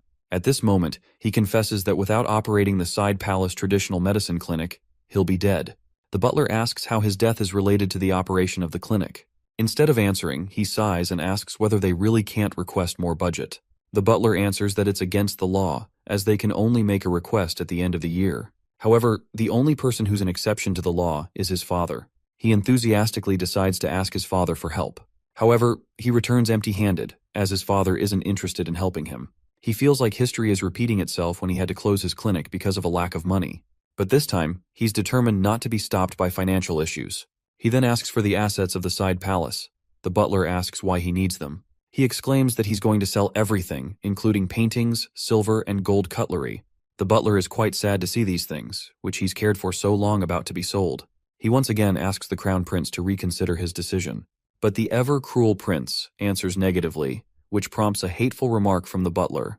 A few days later, he turns to his trusted men about the issue of a budget. They've sold the luxury items, but it's not a permanent solution to their problem. He adds that they've gained some temporary relief from the funds they got from selling luxury items, but if they don't do anything to extend their funds, they'll eventually be eaten up as well. The butler points out that there's nothing left to sell anymore. He deadpans that they're going to sell medicine from now on, which leaves both of his men speechless. Seeing their expressions, he exclaims that he's going to be a crown prince who sells medicine. Meanwhile, at Frontera Plaza, people are gossiping about the news regarding the side palace. They're all in awe to hear that the crown prince sold all of the luxury items just to keep the medicine clinic running. They're totally impressed by our hero and begin to worship him, as they've never seen anyone in history do such a thing for the sake of treating people. They start singing songs in his greatness. Meanwhile, at the side clinic, they're discussing the matter of earning money through selling medicine. Raquel thinks that it's a necessary measure for keep him alive. The butler points out that if the budget is the problem, then they should charge a small fee from the patients. But he rejects this thought, as not many people will come for treatment if that's the case. He needs as much life bonus as he can get. He then expresses that he's going to sell very expensive and effective medicine that people might buy just for display purposes.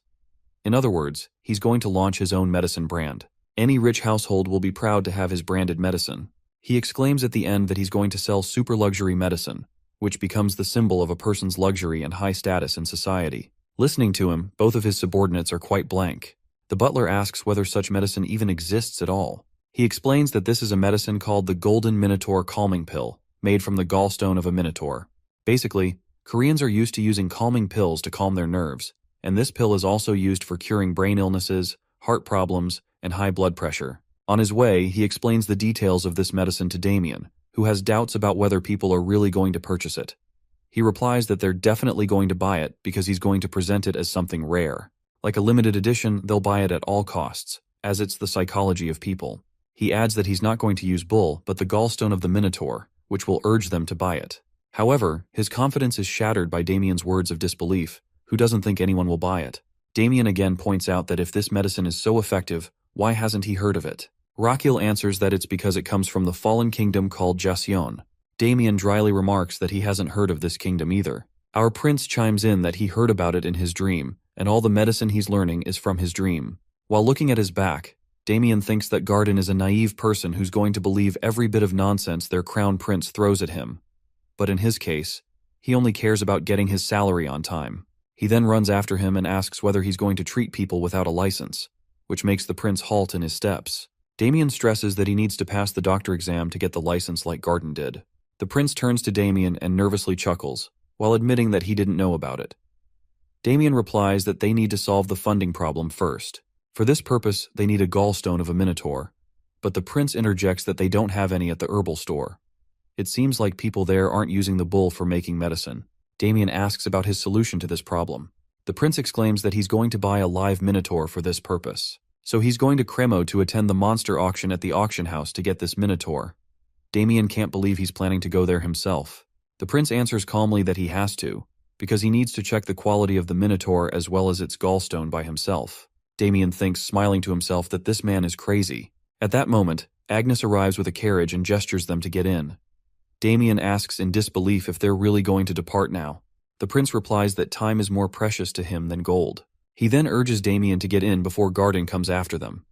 Once the carriage is on its way, Garden comes running, while yelling them that how he could leave him like this. The prince yells back that he needs him to stay behind to take care of the clinic.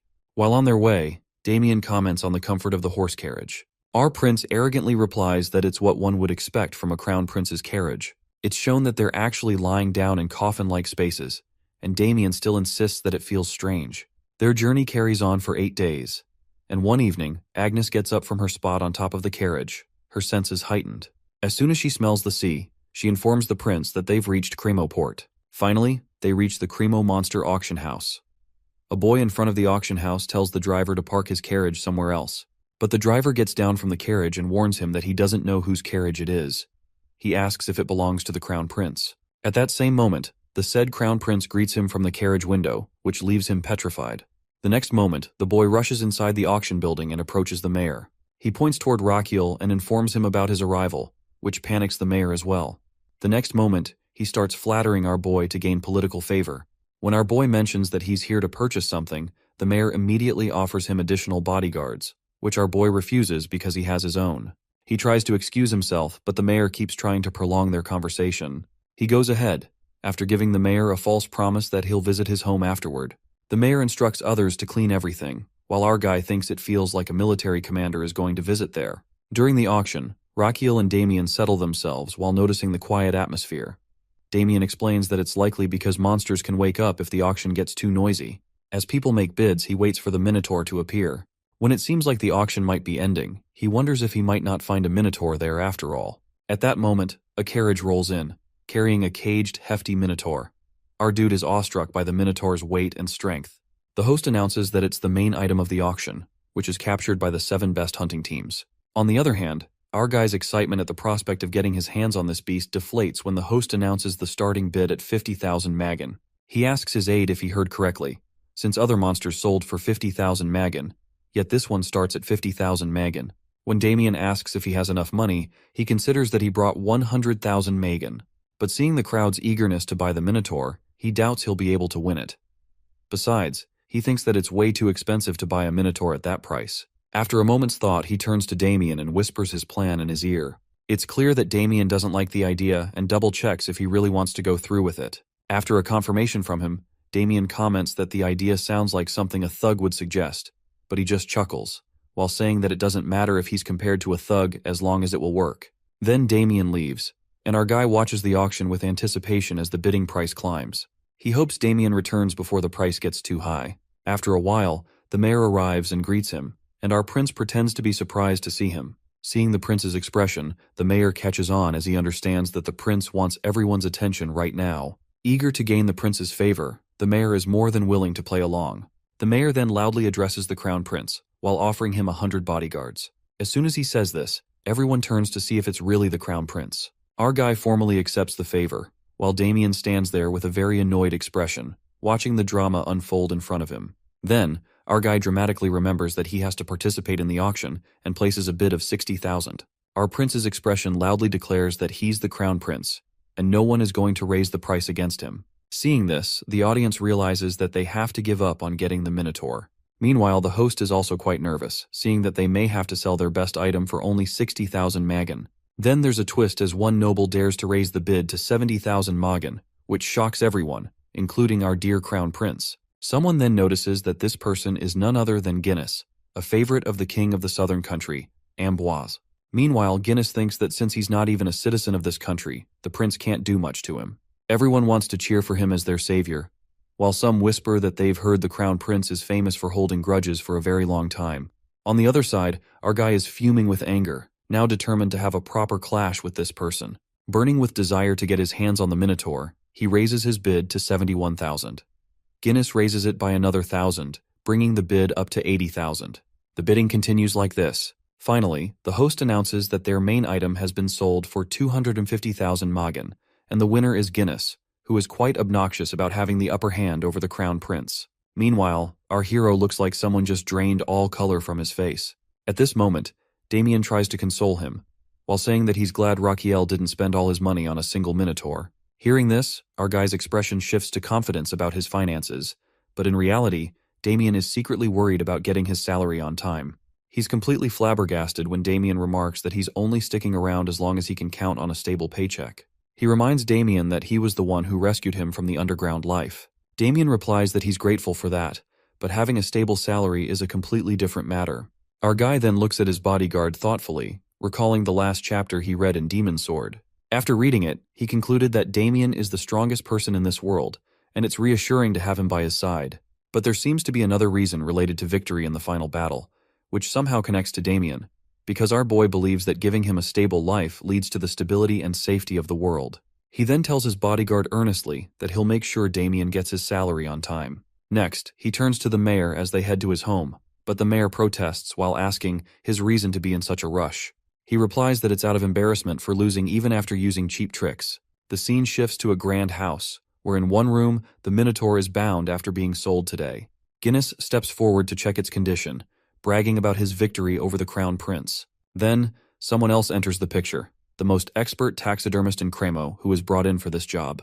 The taxidermist asks Guinness about his preferred taxidermy style.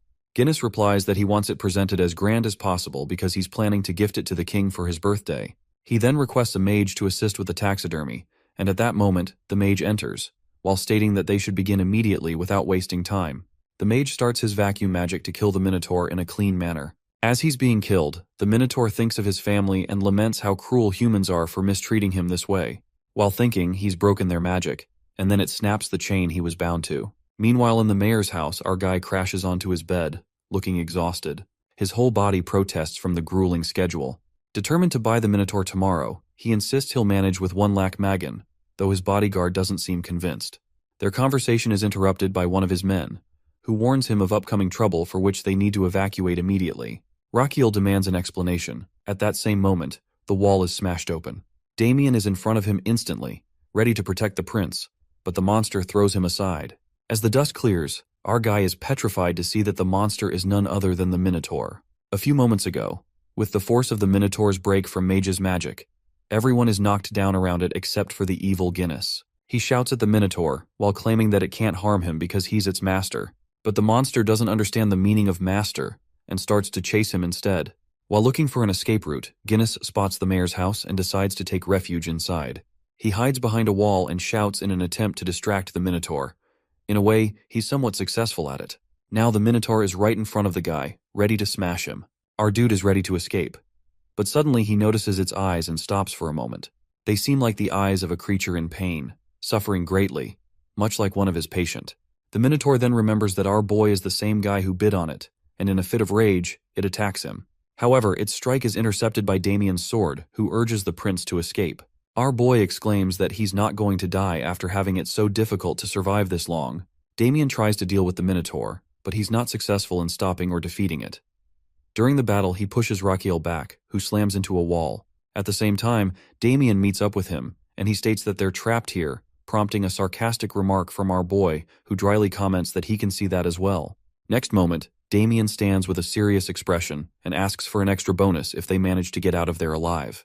Our boy shouts at him, asking why he's asking for this now, and what if he doesn't provide it. Damien responds that he'll escape alone if necessary. He then tells the prince that he's going to fight the Minotaur, which will give him an opening to escape. Rakiel hesitates, as the path to escape is blocked. Damien nonchalantly suggests that he should just jump from there, but that's not an option for our boy. Damien adds that it's better to jump from there than to be crushed alive. He then explains that if he's injured, the guards will rescue him and take him to safety. With that, Damien attacks the Minotaur, and they engage in battle. The prince tries to escape through the opening Damien created, his face twisted with anxiety. But in his misery, he doesn't notice that, instead of climbing a wall, he's scaling the Minotaur itself. He stops when he receives a warning from his system. His system gives him a full scan of the monster.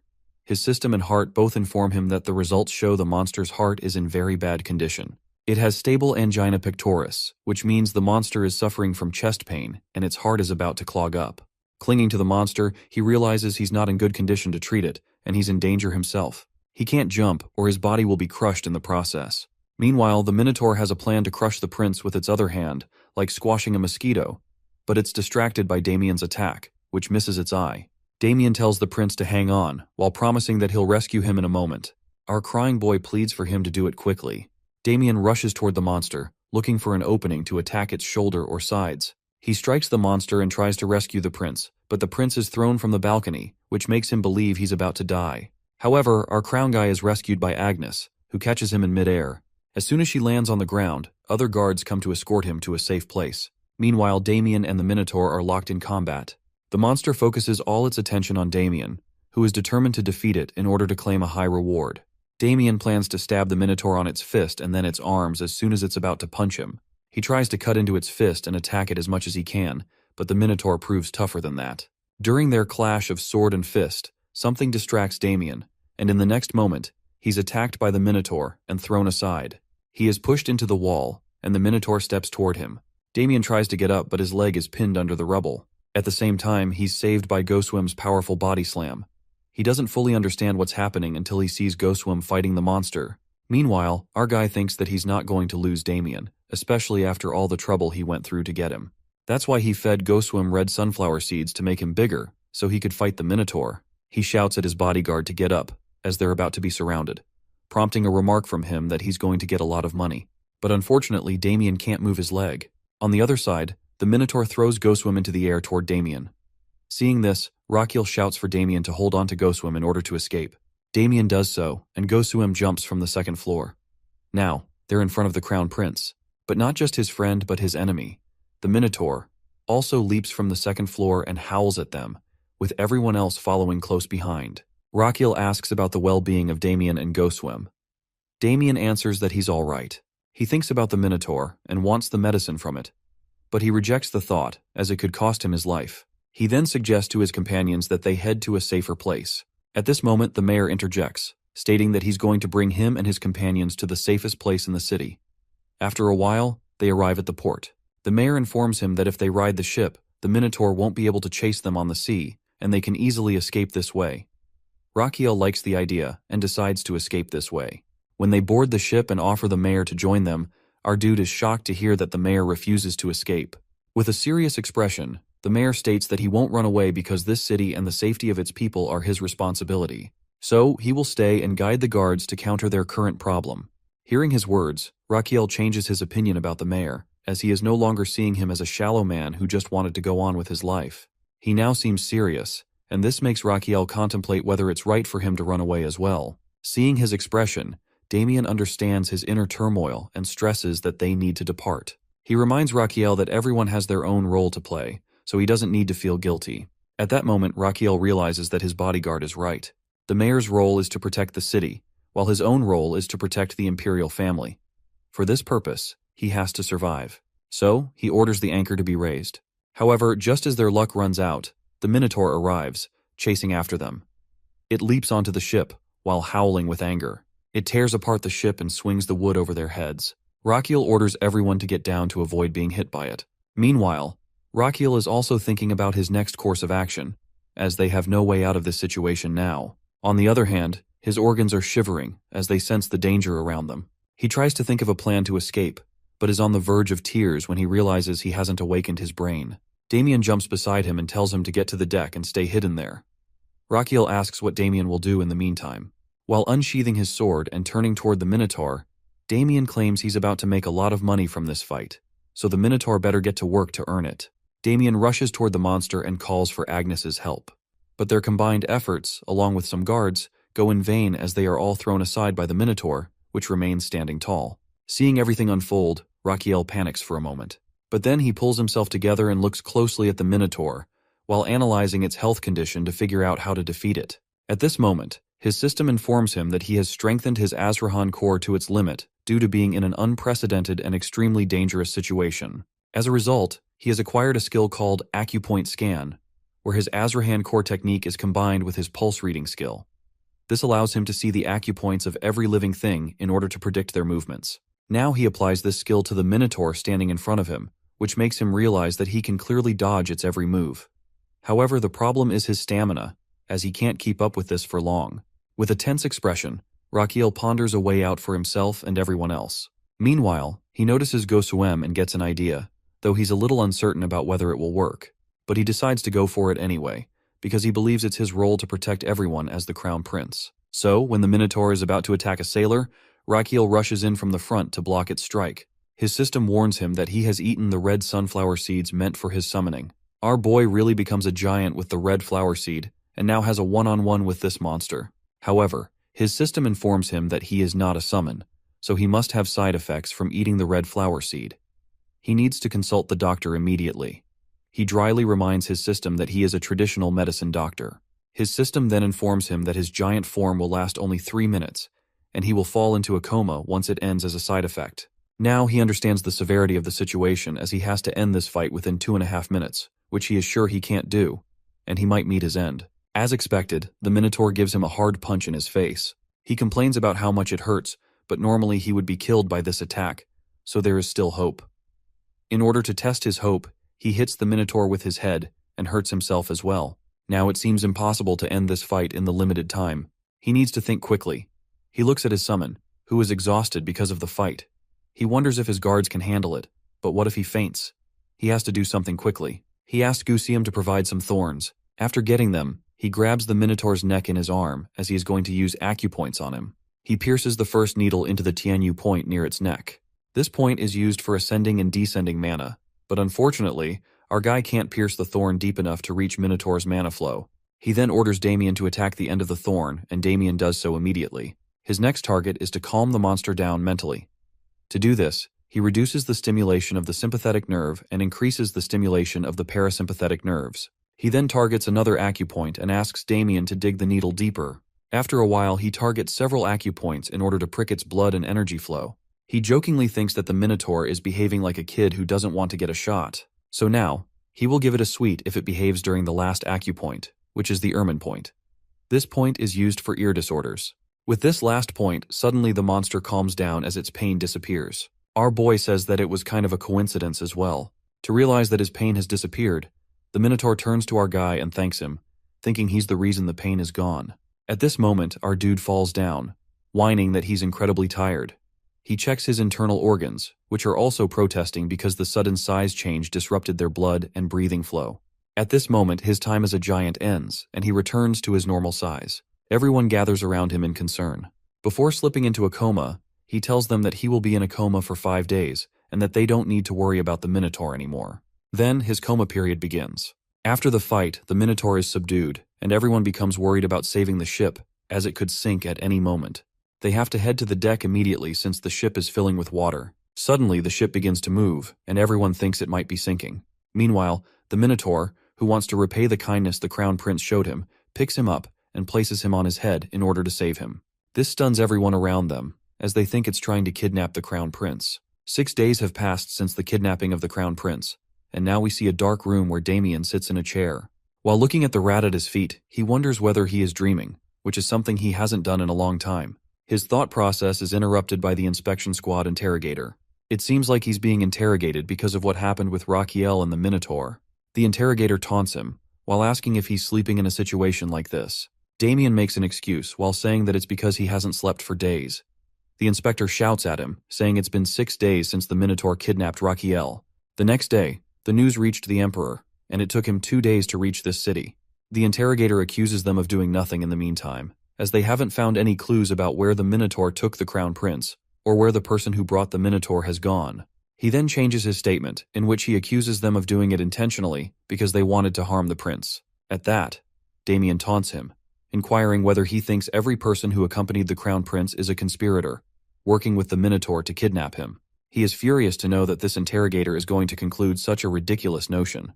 However, the interrogator seems more interested in wrapping up the case neatly and tells Damien that this ridiculous conclusion could be the answer to the question of who is responsible for the kidnapping of the Crown Prince. So, he plans to blame everyone, including the mayor and the people who accompanied the prince, as being responsible for the kidnapping, which would conveniently close the case. Damien grits his teeth, while thinking that this inspector just wants to close the case without any complications, which is why he's accusing them of being involved. The interrogator slyly tries to coax him into confessing, as he offers mercy in the form of a swift death. Damien angrily tells him to go to hell, but the interrogator, with an impish expression, replies that he has other ways to make him confess. Then, he is put into a cage, which is hanging, and he finds Agnes and the mayor in their respective cages as well. He notices that they have ignited a fire below them, and after smelling the oil, now he wonders whether they're going to burn them alive. The interrogator once again tries to coax them into confessing that they're the culprits, but Damien insists that if they want something from him, he can tell them the truth.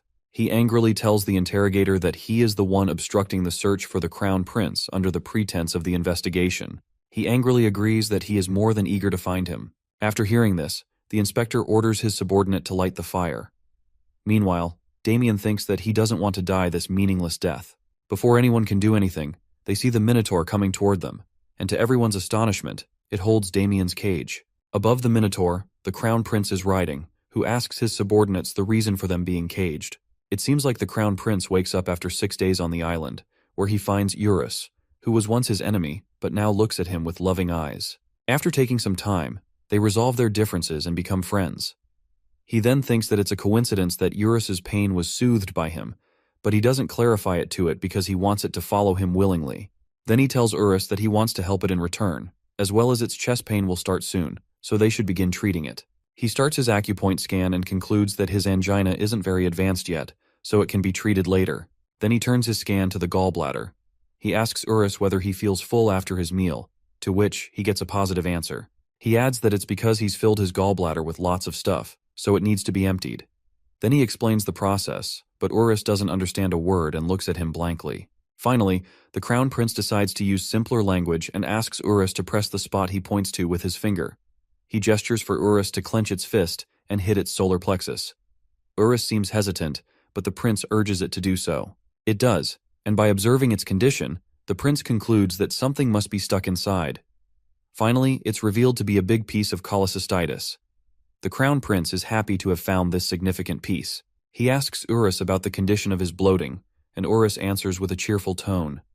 The prince happily responds, as he is glad that it's nothing serious, and that now he has owned the Minotaur as well. He then asks Urus to go back with him, as they need to save his comrades, but Urus is hesitant to return because he fears they might fight again. The Crown Prince consoles him, while assuring him that no one will harm him. On their way back, he spots the flag of the inspection squad, which answers directly to the Emperor, and concludes that their choice to return earlier was the right one. Back in the present, Rachiel is shouting at the squad to tell him who is in charge of the inspection. The devil of an interrogator casually answers that he's in charge, which irritates the prince. Not only this interrogator has the guts to accuse the Crown Prince of not being one, just because he brought a Minotaur into the city. Everyone looks at him with bewildered expressions, while wondering what he's doing. Rachiel retorts that this implies he's dealing with a doppelganger who's pretending to be the Crown Prince. The interrogator responds that it might be the case, as there could be forces wanting to harm the imperial family, especially with the Crown Prince missing. Now the real Crown Prince needs to verify his identity. This infuriates Rachiel to his core. He says that if they want to verify his identity, they should also verify the true faces of his people. To demonstrate his point, he starts with Damien, who had thrown himself between the Crown Prince and the Minotaur to buy him time. His fight with the Minotaur showed his loyalty and devotion. Meanwhile, Urus had broken his cage, allowing Damien to emerge from it. Then he turns to Agnes, who quickly catches him before he falls from the second floor. If she hadn't been there, he might be a dead person. Next moment, she is freed from the cage as well. As she steps in front of him, he says that she shows great courage and sacrifice. Then he turns to Sergio, who is his knight captain, and the first one rushing to get him to safety. He then looks at the other guards and describes their sacrifices and the effort they showed during the fight. Listening to this, the royal guards discuss that he might be the real Crown Prince, but are confused about how he managed to survive. On the other hand, dread is clearly visible on the face of the interrogator because he was sure the Crown Prince isn't coming. That's why he blames everyone in his party in order to close the case. This is how he's always done things. Because when an important person dies, someone must be blamed for it. At this, he bows before the prince and starts begging for forgiveness, while realizing that he's dared to question his identity verification. However, the Crown Prince remains unfazed by his drama and turns to the mayor, who chose to stay with his city to protect them rather than run away. He then approaches the cage and states that the mayor is the best example of how nobility should fulfill their duties. He then turns to the interrogator again and angrily exclaims that meanwhile, the head of the investigation squad is questioning his identity. He warns him dangerously that it is his people, who have stayed by his side regardless of the circumstances, who have made him the Crown Prince. He stops him from making any excuses, already knowing what they will be. He reflects on the situation in Korea, where a similar incident had occurred. In the end, he concludes that the interrogator will be held responsible for the farce of the investigation he conducted. The next day, everyone gathers on the shore, gossiping about the latest news.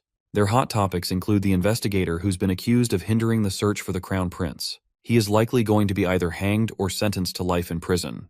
They also discuss the Crown Prince's skill to tame the fierce Minotaur, who has become obedient to him. A young boy claims that he saw the Crown Prince grow as big as the Minotaur and fight with it. Not only that, he also adds that the prince poked thorns into the Minotaur's body. This story, however, isn't believed by anyone. Then the discussion shifts to another rumor about the Crown Prince as people in the capital are gossiping about him becoming the next ruler. Meanwhile, Damien is watching all of this from his window. He turns to his master and asks how he could possibly tame a Minotaur. Rachiel explains that he never actually tamed it, while explaining that it was all a misunderstanding on the Minotaur's part. Seeing Damien's confusion, Rachiel further clarifies that when he grew and poked the Minotaur with the thorns, its pain lessened, leading it to believe that Rachiel must be its savior. For a while, they discuss how this misunderstanding works in Damien's favor, as he can now earn some handsome rewards which a prospect he's not ashamed to entertain. Yet, Damien feels a little embarrassed about not truly defeating the Minotaur, so he resolves to train harder. Damien then informs him that he wants more money because he has also completed the task he was given by the Crown Prince. He supplies that he's quite glad to hear that he's collected all kinds of medicinal ingredients.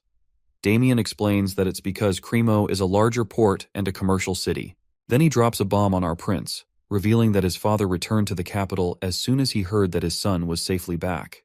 The prince doesn't like his father's heartlessness over this, but he remembers his father's words and concludes that he can't do much about it. So he ignores this thought as he focuses on his task at hand and asks Damien to bring all of that medicine here as he is about to start. Upon receiving the supplies, he exclaims that he's going to prepare the golden minotaur pills in the mayor's kitchen. After a while, he's in the kitchen humming and cutting ingredients to prepare the medicine, which annoys Damien. Finally, he has made the golden minotaur pills and decides to experiment it on himself. As soon as he eats one, his system informs him about the pill's effects, while revealing that his internal organs have become more energized.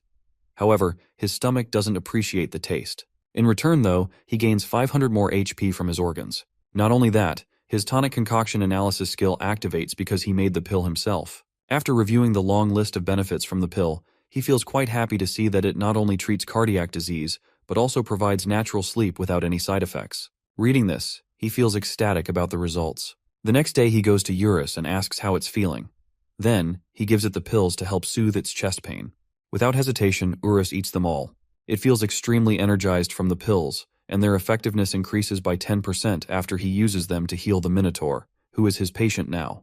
Not only that, he gains a life bonus of 7 days and an additional 600 HP from his organs. Later, he is lying on the Minotaur leisurely, planning to counting on his Minotaur from now on. The next day, a large crowd gathers in Cremo City Plaza for the award distribution ceremony honoring those who helped him that night. That morning, Rakiel makes a grand entrance, riding in on Urus. Seeing him, the crowd confirms that he's likely to become their next king. Unbeknownst to their discussion, Rakiel begins the ceremony, while recalling that the last time he received this much attention was during his fight with his brother, so he doesn't want him to feel afraid. He starts the ceremony by addressing his bodyguards and complimenting the bravery they displayed that night when they fought against a Minotaur. To acknowledge their efforts, he's going to give them his golden medicine.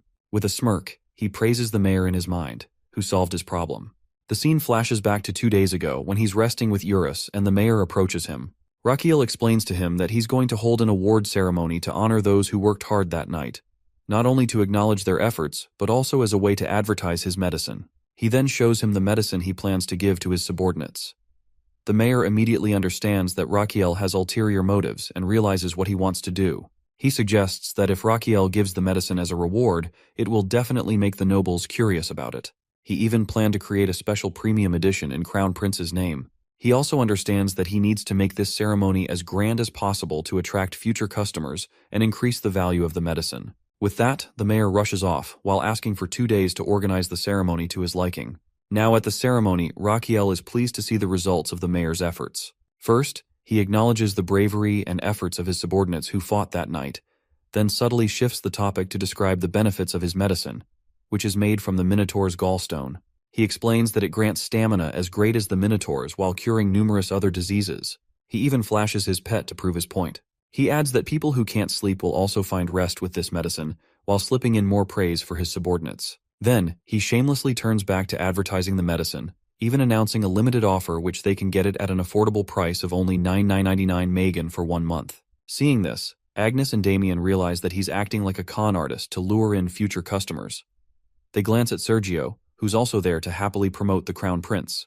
In the end, Rakiel shows the crowd several pamphlets to further advertise his medicine. Even after witnessing the shameless promotion of his medicine, many people still want to buy it. Some even consider borrowing money to purchase it, as it's quite expensive. Seeing the positive response from the crowd, he slyly decides to promote his tradition medicine clinic too. He fake coughs and addresses everyone, while immediately informing them about the existence of the Side Palace Traditional Medicine Clinic, which he runs. Many of his subordinates raise cards and pamphlets to advertise the clinic, and even Minotaur helps with the promotion. He adds that he has introduced new kinds of medicinal treatments at his clinic. He asks the audience if anyone has heard of it, and 2 people raise their hands. Seeing them, the prince conveys his relief that someone has heard of it, as he doesn't want to promote it by his words alone. Then, he decides to add a little flair to his advertising and starts talking about how beautiful and important the city of Cremo is, given its standing as the northern port and commercial hub. He emphasizes that it's essential for the city's people to be healthy to help the city prosper. His speech stirs everyone, making them emotional with his display of concern. He then dramatically offers them to visit his clinic, even for minor health issues, and promises to personally examine them. However, he understands that they're still hesitant, so he decides to push them further. He announces a free treatment coupon for the first 100 people who come, which prompts a protest from Agnes, as the clinic was free from the start. Seeing people racing toward him, he feels giddy at the sight of his bonus life in the form of potential patients. Soon, he's busy consulting on the health conditions of the people, while handing out coupons and offering advice. Not only that, he even covers their travel expenses and accommodation. After distributing all 100 coupons, his face brightens with pride at the success of his advertising. Seeing his happy expression, Agnes is on the verge of tears, noticing that he's even covering travel expenses for his patients. This means they'll need to sell everything to cover the cost. He doesn't realize it's been 9 hours, though his organs are begging him to let them rest now. Everything around him starts to blur, but he worries that he can't afford to lose his cool in front of everyone by fainting here. Instead of fainting, he falls down and begins to chuckle nervously as everyone rushes to him, while cursing his body's low stamina.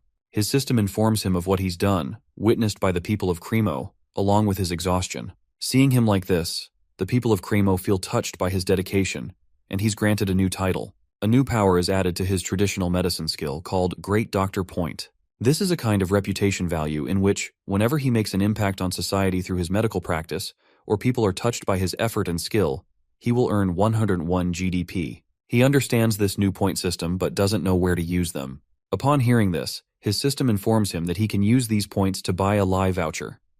With the help of the voucher, he can tell a lie to anyone, and they will believe him.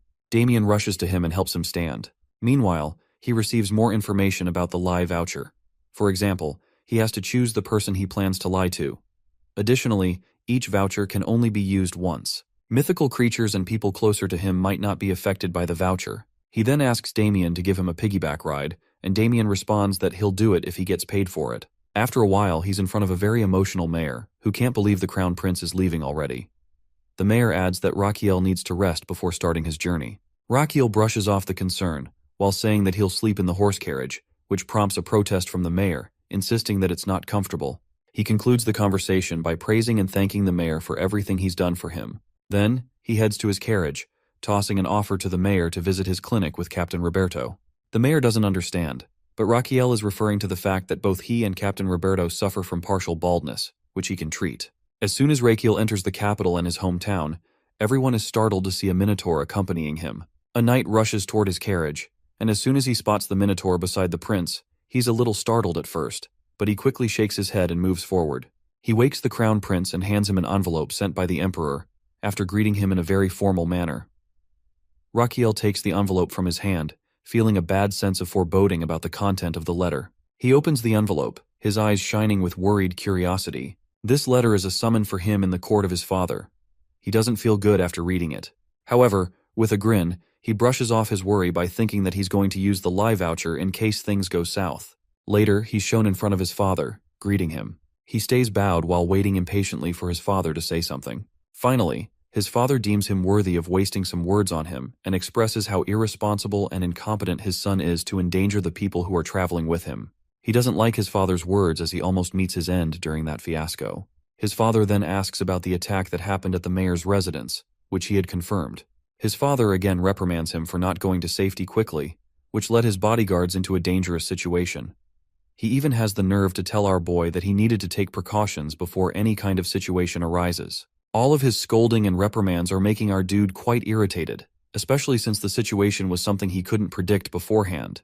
After asking about his opinion, his father again reminds him of his incompetence, which endangered his companions. On the other side, our boy is quite upset about his father's inconsideration regarding his well-being. His father supplies with anger that how embarrassing it is for him to not protect 10 people who are with him when he is going to take the throne of that country and protect and care for millions of people in the empire in the future. Now Raquiel understands that what his father is making him understand is not wrong at all. Then his father instructs him to reflect on what he has told him, and he agrees to do so. At last, his father grants him to say something as well. Raquiel himself wants to have a two-way conversation with his father and asks him to quit smoking. He adds that he needs to be healthy because he has the burden of leading the country. After saying this, he smirks, thinking he has given his father a taste of his own medicine. Raquiel then adds that the prosperity of the imperial family depends on his health. At this moment, he thinks about the novel in which the emperor dies due to a heart attack caused by stress and smoking after the death of Rachiel. Later, it leads to the downfall of the empire. Most importantly, he doesn't want the emperor to have the same end as his own father. His father informs him that the day he first asked him to quit smoking, he did it. So, does he want to say anything else? Hearing this with a stunned expression, Rachiel says that he doesn't have anything else to say and asks for his leave. Just as he is about to leave, his father tells Rachiel not to eat the meat of summoned beasts, as it could harm his body. Later, when his son has left, the emperor thinks about his son with a soft expression, considering his concern for him. Then he asks someone about the pill Rachiel has developed. The person informs the emperor that they have used that information unit to spread the news about the Minotaur golden pills everywhere. He then asks about the result. The person informs him that the nobles living on the border are very curious about the pills and might come to know more about it. The emperor is quite happy with this result. On the other side, our boy and Damien are heading back to the side palace, and Rachiel is counting his every step. Damien asks him about his purpose in doing so, and Rachiel tells him that he's just coming. Then, the next moment, a very crying and emotional Garden is seen rushing toward them. Our guy tries to stop him while jokingly asking his doctor whether he was this excited to see him. He complains in return that he left him for patience. Rachiel decides to prepare a tonic for him as a reward, and thanks him for his hard work in taking care of the patients in his absence. Then they discuss the incident at Cremo, and Garden is quite shocked to see the Minotaur behind him. Rachiel compliments his acting skills, because he might already know about him bringing a Minotaur with him. On the other hand, Damien is thinking awkwardly that no one is normal there. On the way to the entrance, he asks Garden if there's anything he doesn't know. Garden tells him about some strange inquiries where people are asking something about a medicine that doesn't exist yet. Garden has shown him the piles of those requests in which people want to buy the Minotaur pills, and the nobles are the most excited buyers. He then looks out the window to the people who are traveling there, eager to buy the medicine. His eyes shine to see them, and he asks Garden to make them line up according to their list. He is selling his special edition medicine. After 10 days, they have sold out all of the pills. When he's happy about it, Garden ruins his happiness by telling him that he's been summoned by the emperor. He anxiously thinks about what his father wants from him now. When the guards let him into another room of main palace, he is shocked to see that it's not an audience chamber, but might be the emperor's room. When he enters the room and sees the emperor, something falls in the pit of his stomach as he realizes that the emperor is in the same condition his father was.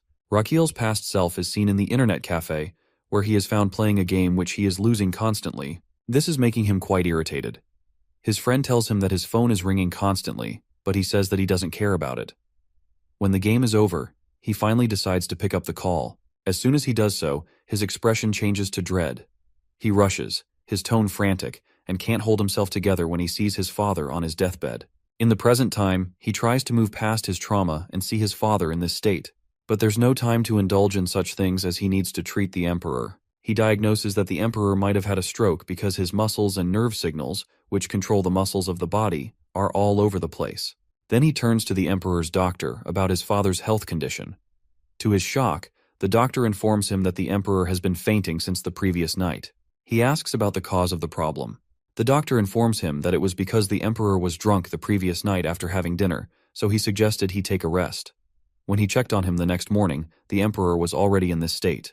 This information makes Rachiel angry because the doctor lost the golden hour for treatment, during which he could have controlled the emperor's condition, which seems like the symptoms of a stroke. One thing he doesn't understand is why it happened in the first place, because the emperor claimed to him that he had quit smoking and was taking care of his health. He then thinks about the story development after the emperor's death, in which the second prince becomes the king. But now, it will be him who will become the emperor, who only has 200 days left to live. However, as emperor, he would have plenty of work to do, which doesn't allow him to treat patients, leading to his early death. He immediately tries to search for the cause of the stroke while hoping that it won't be because of cerebral hemorrhage. Basically, there are two types of strokes. One is caused by cerebral hemorrhage, which happens when a vein in the brain bursts. The other cause can be thrombosis and atherosclerosis, in which the aforementioned vein is blocked, which stops the oxygen from going to the brain. Cerebral hemorrhage has a higher chance of death. While diagnosing, he tensely hopes that it will not be a hemorrhage.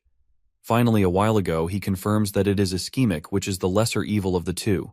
This condition paralyzes his father or makes him immobile, so now he needs to check which vein has been blocked. While checking his veins, he is petrified to see that one of the blood clots doesn't seem natural because he can't see the lines of Zahn. It increases his tension, as it's not natural to find such a clot there. He looks at his doctor suspiciously and decides to investigate this matter later, as he needs to further treat his father. For this purpose, he needs to move him to his clinic. At this moment, his thoughts are interrupted by the Archbishop. Rakiel introduces himself and asks whether his purpose is to be here to heal the Emperor. The Archbishop confirms it by adding that he is here to pray for him, but the Emperor's condition is quite critical for him to pray much needed. He then starts his divine power as the prince had allowed him. To see the effectivity of the divine power, he uses the acupoint scan skill and is shocked to see that the Emperor's cells are regenerating during this divine healing. He is glad to see that the cells are regenerating, as it is generally impossible to do so due to the damage of the brain cells. After finding the hope that he might save him, he starts to pray alongside the Archbishop. A while later, the Archbishop claims that he is done. He then checks his condition and states that even though the blood cells have regenerated, they will die down eventually because the blood clot has not been removed. Now his top priority is to remove that clot. He contemplates which treatment he should adopt to do so. The most dangerous would be reperfusion injury, which is a condition in which blood flow is resumed in a part of the body that previously had ischemia.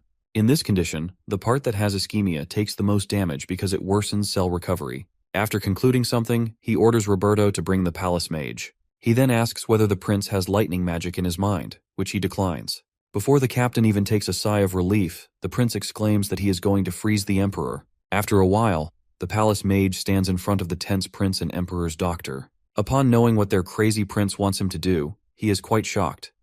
The mage is hesitant and tense, knowing this could endanger him. But Rakiel seriously tells him that it's the same as what happened with George, so he needs to do it in order to save the emperor. Otherwise, his condition will worsen. To listen to him, he considers doing this but starts to suspect Rakiel, thinking he might be doing this in order to become emperor.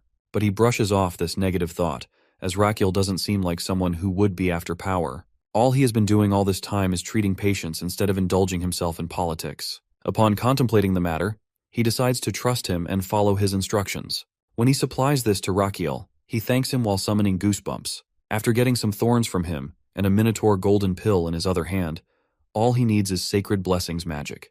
For this purpose, he turns to the Archbishop and asks him to use sacred blessings magic again for the next 4 hours. But the Archbishop apologizes, while saying he can't do it because this kind of magic is only used once a month. Our boy regrets now, as he could have stopped the Archbishop from using it if he had known beforehand. So he asks him to teach him this magic. He is excited at the prospect of having this magic alongside his traditional medicine skills at his disposal, which will consequently help him gain more life bonus. On the other side, the Archbishop is quite excited to know that Rakiel wants to be a believer. He further explains that Rakiel needs to have faith and a sincere heart in order to acquire sacred blessings magic. After babbling about what Rakiel has to do, the Archbishop concludes that he needs to have faith for 30 years in order to learn the sacred blessings magic. Upon hearing this, Rakiel gives up the idea of learning this magic. Then he turns to his father in order to start the treatment. He makes his father sit down and starts his treatment because he needs to prevent the damage from reperfusion injury. So, he will start to decrease his metabolic rate as much as he can. That will help reduce the amount of sudden changes in the cells and minimize the structural cell damage caused by the injury. Therefore, they need to lower the emperor's body temperature for this purpose. This is called hypothermia therapy, in which he will freeze his father's body in a way that will drop his body temperature, resulting in a decrease in the metabolic rate in his body. After checking that his heart rate and breathing have slowed down as well, he orders the mage to maintain the current temperature. He then turns to the medicine, which is a liquid form of golden minotaur pills and the thorns left by Goseum. Now he will start removing the blood clot, but there is no room for making mistakes. He starts the treatment and checks that the clot is dissolving, but he needs to move to the next acupoint as soon as possible before the other side takes damage. Then he aims for the Chengoi point, which is an acupoint at the start of the pulse. It changes the energy and blood flow from the Chengoi point and spreads throughout the stomach meridian. Everyone is stupefied to see how he is treating his dad. Unfazed by everyone's tension, he concentrates on the treatment. Now, he checks patiently with his acupoint scan until his father's pulse is ready. He can see mana spreading throughout his father's body, but he needs the blood flow directed toward the anterior-inferior cerebellar artery. If too much blood flows at once on top of the reperfusion injury, the damaged walls of the brain cells will definitely burst. To avoid such damage, he needs to proceed with extra caution. He does it one more time and detects small ripples of mana reaction.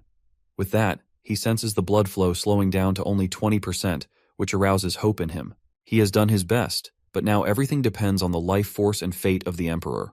He just hopes it won't end like it did in his past life, when he lost his father. He yearns to hold his father's warm hand one last time after his death. He doesn't want such regret once again.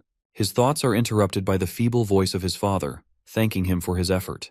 He sadly realizes he's not his father's real son, but still, he wants to do his best. So, when the Emperor closes his eyes again, he wants him to rest without straining too much. He knows that he's at his own limit as well, so he steps outside to get some fresh air. On his way, a regret for not answering his father's call earlier also stirs in his heart.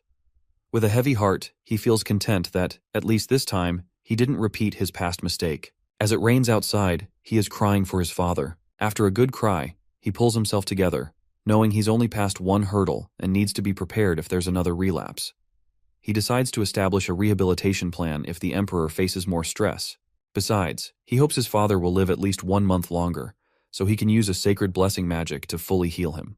In this moment, his system informs him that, because of his unique treatment and dedication, he is now able to treat his father with the hope of further recovery.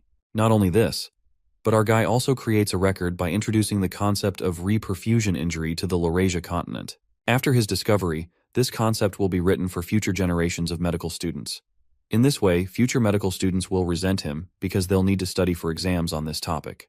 Besides, he also obtains 121 GDP points. He feels glad to receive these unexpected rewards.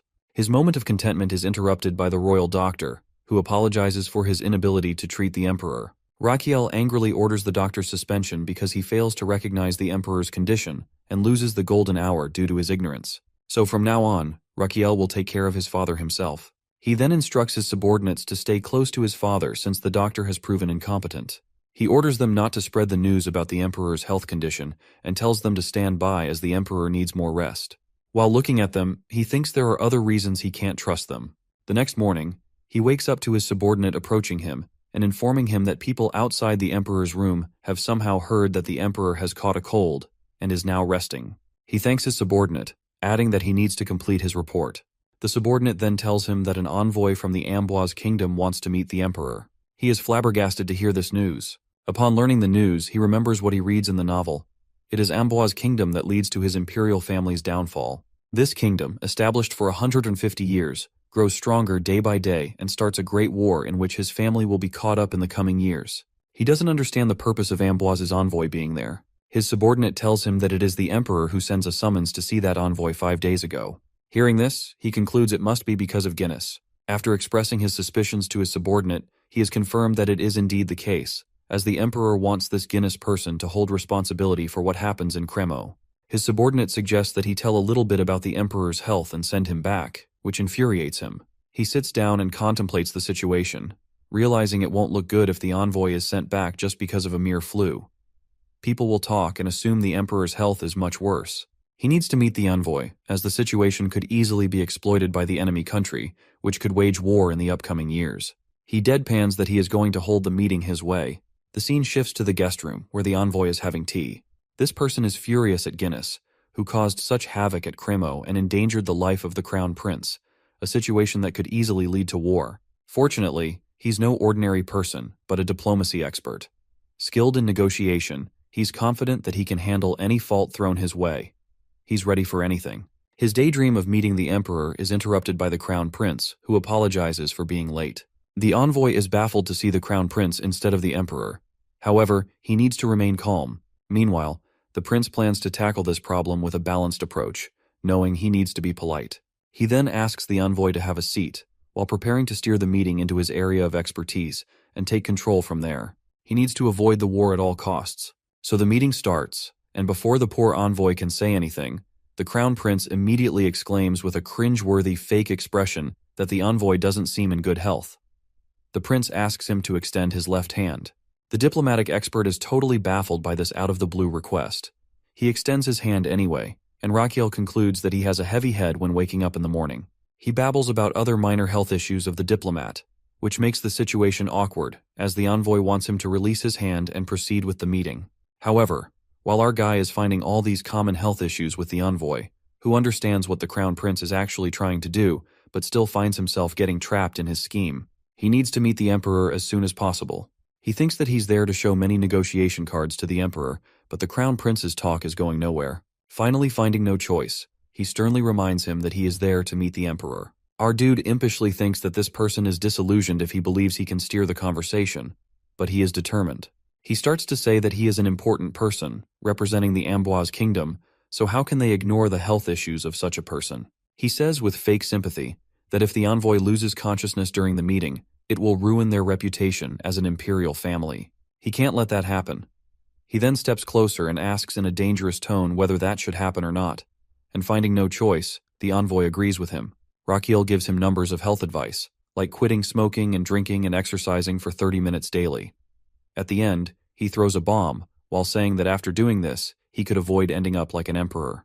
This revelation startles the envoy, who asks about the well-being of the emperor. The crown prince dramatically exaggerates how the emperor caught the flu because of the stress of managing the empire, which led him to increase the amount of smoking and drinking, and he ended up in bed. Now he's having a very hard time finding his appetite because of the flu.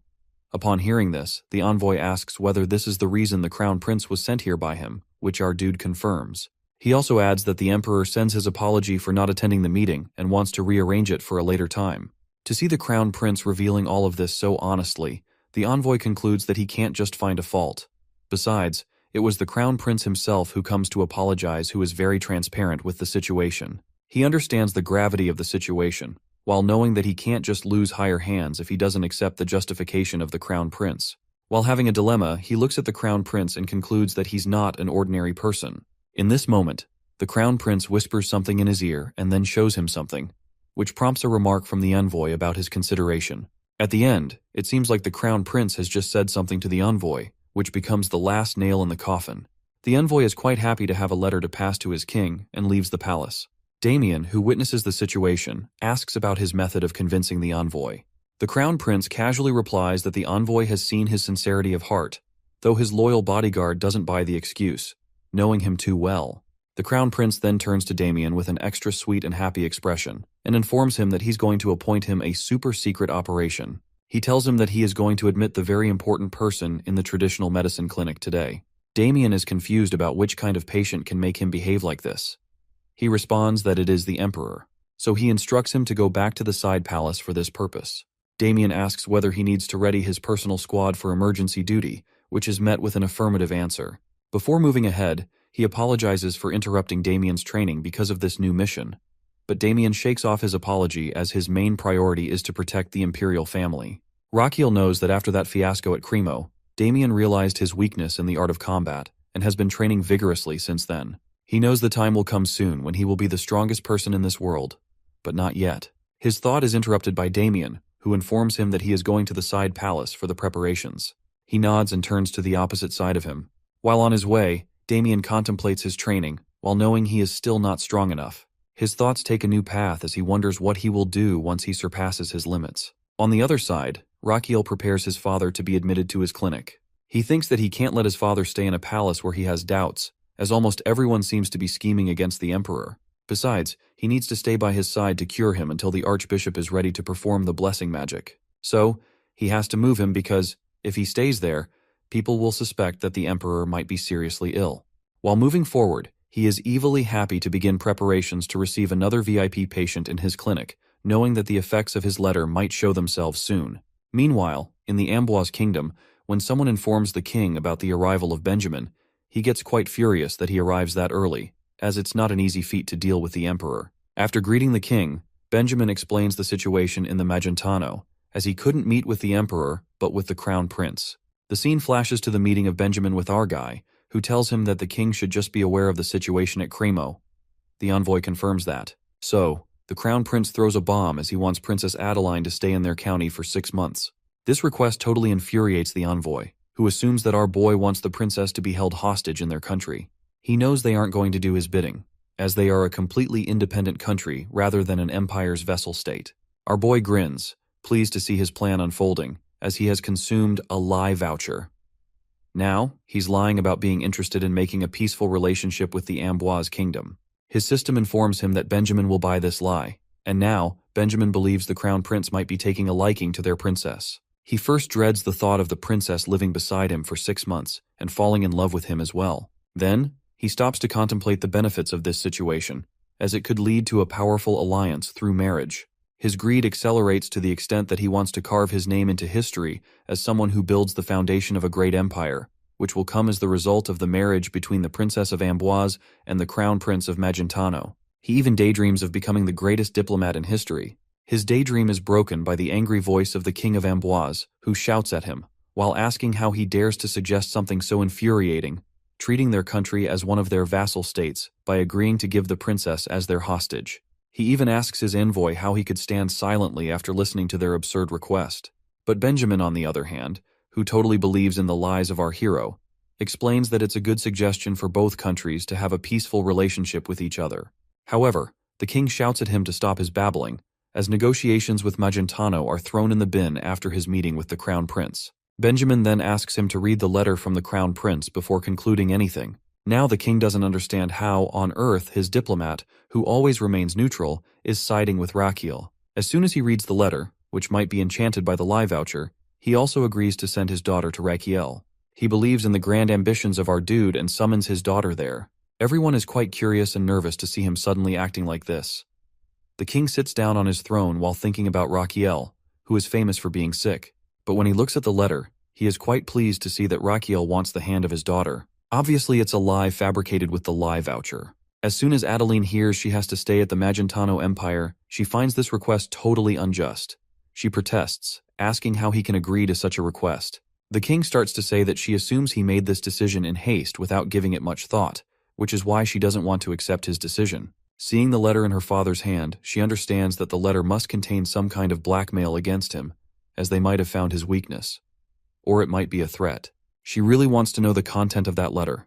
The king again tries to console his daughter, saying that he is doing this for the good of their future, and one day she will be grateful for his decision. But the princess is not convinced.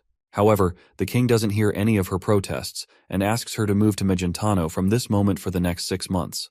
The guards try to pull her toward the gate, but they can't because she is the smiling angel of Amboise. She earned this title not because of her kind and warm personality, but because of her great fighting skills.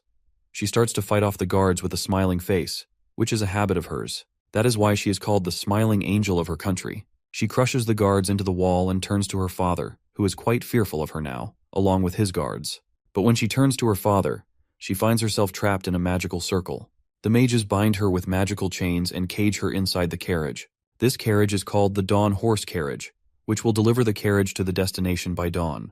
Yes, the princess's carriage is delivered at dawn, but after 10 days, her subordinate suggests she walk with her head held high as the Princess of Amboise, and she agrees with him, as she is not going to show any weakness. She looks ahead at our guy with an annoying expression, as she remembers seeing him as quite a sickly person. But he seems different now. Rachiel tries to welcome her warmly, but she introduces herself coldly without shaking his hand. He is disappointed to see this, as it always happens with him in Korea as well when women have no interest in him on blind dates. He shakes off that thought, as he has an important matter for now. He leads her to the dining table, where they settle down for breakfast. He tells her that he is going to show her the side palace where she is going to stay for the next 6 months. While thinking, he plans to use Adeline to prevent the war from happening. He recalls what he read in the novel about the war, where Adeline was a healthy and strong princess who was wise enough to lead her country peacefully. But no one knew how she died early, and someone from the distant relatives of the king took the throne. This person was greedy for more power and waged war with Magentano, which resulted in disaster. He needs to keep her alive and help her ascend the throne in order to prevent this war from happening at its root. As far as he had read the novel, she might have had the disease of biliary atresia because of her gallstones. He remembers that the author of the novel also had the same disease. Now he has a plan to treat her through medicine and surgery. He then apologizes to the princess for her as she has started eating, acknowledging that it must be difficult for her to digest the food after a long journey. So he presents her with the special tonic by Garden. However, she misunderstands the medicine as poison and is infuriated by this gesture. Afterwards, she bangs her fist on the table furiously and shouts, asking how dare they try to mock her like this. As a result of her banging on the table, it cracks all around the places. She further adds that it's not enough for him to bring her here against her will, as he starts to mock her as well. Rachiel supplies that he doesn't understand. She explains that, for her, coming here is a huge decision for both her and the kingdom, which shocks him. At the end, she exclaims that she will just stay there for 6 months as per his order, but she won't do any more of his bidding. He tries to make peace by saying that she misunderstands something, but she interjects that it's not the case. He pauses and challenges her, saying that she's afraid, which leaves her petrified. With an irritated expression, she tries to say something, but he cuts her off by saying that he hasn't done anything wrong besides offering her a meal and medicine for her fatigue. Then he doesn't understand her reason to be afraid to leave the table. She's getting angrier, but he continues, saying that if she's afraid of him poisoning her, he asks Garden to bring the tonic to him as well. While gulping down the tonic in one go, he dares her to think that he, as the Prince of the Empire, is fool enough to poison her during an official meeting. Then he starts his melodrama by saying that he understands she has been scared. He's playing a trick on her. Knowing that she despises people who are scared and hates being called one, she takes the bait and sits down in the chair while ordering Garden to bring the medicine. But she has a condition, as she will consume his medicine only once. He comments that first, she should have the medicine before making any decision. She looks at the tonic and thinks that, however she sees it, she only sees poison when looking at it. But she gathers courage and gulps the tonic in one go. It tastes awful. Then Raquel offers her the candy, as is the tradition to have this after consuming the bitter medicine. He adds that it has a plum flavor. The princess salivates at the sight of the candy, but her pride stops her from taking it. She finally takes it, and the guy offers her the grape-flavored one as well. She feels like this sweet tastes like heaven, but she gathers her pride, stands up from her place, and adds that she's done with the medicine and dessert and would like to leave. He questions if she's going already. She retorts that there's any reason for her to stay there. He answers negatively, while adding that she will be guided to her room by the Lord Chamberlain. On her way to her chamber, she wishes that she does not want to see him during these 6 months. Later, Adeline is seen exercising with her knights and is very happy with the results of today's exercise. When she turns to her knights, they all seem quite tired. She asks them why they're tired, because she doesn't feel any fatigue. Her knight answers that it's because they've traveled for 10 days, nothing else. His statement makes her think about why she's not feeling that fatigue at all, unlike her knights. Suddenly, she realizes that it might be because of the tonic she had consumed, but she doesn't want to admit that it's the case. Suddenly, the children and old people going to a particular area of the side palace catch her eye. She assumes that they can't be the workers of the side palace. They look sick and are heading towards the direction of the crown prince. Curiosity gets the better of her, and she follows these patients to see what's the matter. Then she spots the crown prince, who is prescribing to the patient about his illness and telling them to avoid oily food and alcohol. He is giving the patients further instructions and heading in the same direction she is in. She immediately hides herself and sighs in relief as she is saved. But at this moment, Raquel comes out of nowhere and asks her what her purpose is to be here. She doesn't understand what to say. He adds that this is the consultation room, and she needs to fill out the papers to be here. Then he seriously asks her whether she is lined up in the queue properly, but she doesn't understand anything which he is saying. He then seriously reveals that this is the place where they tend to their patients without any bias. So, she needs to follow protocols to get here, just like anyone else. Then he seriously orders her to start by filling out the consultation paper and wait in line. After 2 hours, she is in front of him, gathering as much indifference as she can while showing him the consultation paper. Our guy knows that she will do it.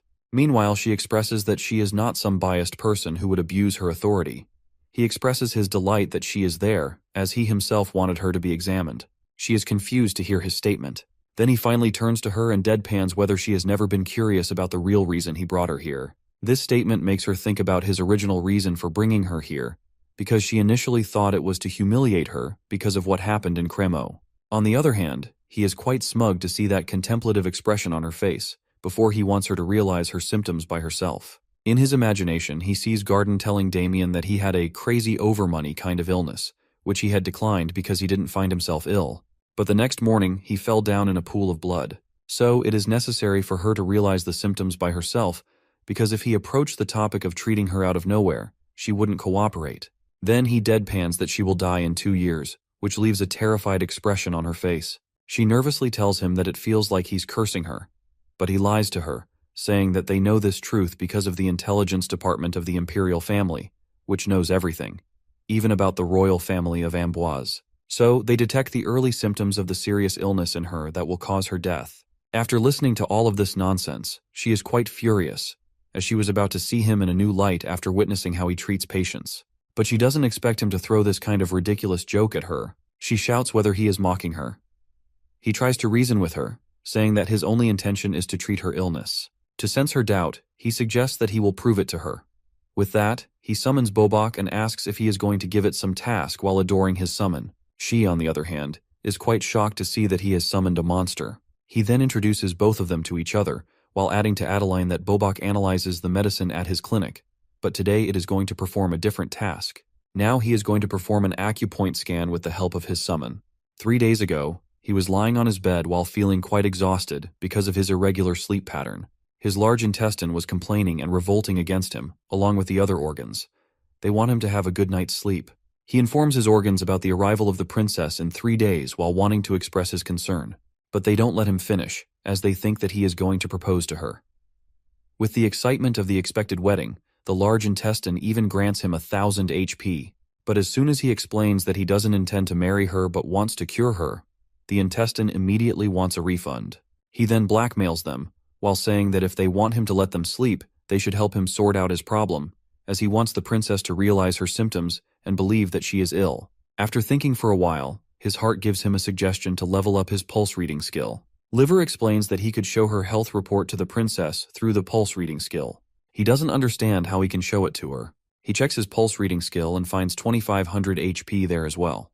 He can level up his skill by consuming his HP. He has purchased the next level, but after reading the description, he decides to level it up a little more. He keeps leveling up until he reaches level 10.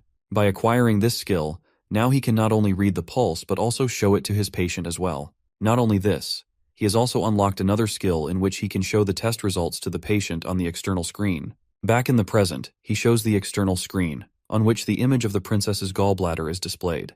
She doesn't believe in him, so he tells her to press her stomach, and when she does so, there is movement in the picture. It makes her believe that it is indeed her gallbladder. He states that he understands, as it must be surprising for her to see her internal organ. But she is sad now, understanding the gravity of the situation she is in. Meanwhile, he explains to her that the gallstone inside her will eventually block her bile duct. In this way, the bile that's supposed to pass through her bile duct to her duodenum will go to her liver. From there, her liver, spleen, and pancreas will start to deteriorate. In the last, he deadpans that she needs to be treated to avoid this. She, however, asks him his reason for treating her. He explains that she is the master key to maintaining peace between the imperial and royal families, so he wishes her to become a queen and be healthy to lead her country. She then asks him his method of treatment if she agrees to it. At that, he is going to punch her, but she catches his hand in the middle and breaks it. He yells at her, saying that he was just going to show her his treatment method. She doesn't understand what kind of treatment method it is. He then punches his stomach and tells her that she has to do it. She doesn't understand how this treatment will work, as it seems like a plan to kill her. Unbeknownst to her doubt, he further asks whether she can discharge mana while punching herself, to which she answers affirmatively. He then starts to explain about the external impact wave, which is a kind of treatment he will be using to treat her gallstone. As she discharges mana from her fist, he will guide that mana with the help of Azrahan core technique. She doesn't understand what he is talking about.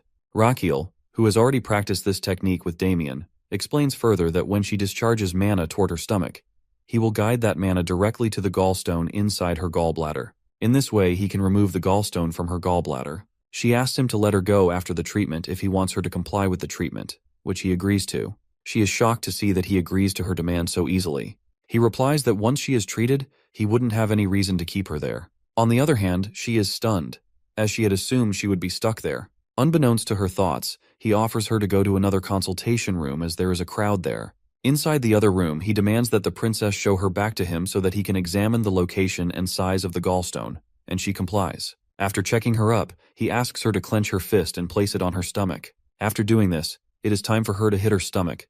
He asks her to shape her mana into a sharp needle when she is discharging it into her fist to her stomach. He asks whether she can focus on one point, which she answers affirmatively. She finally hits her stomach but is amazed to feel that it doesn't hurt at all, as it feels like the gallstone has gone from her stomach to somewhere else. Then he asks her to see the CT scan image of her gallbladder, where the gallstone is now cracked.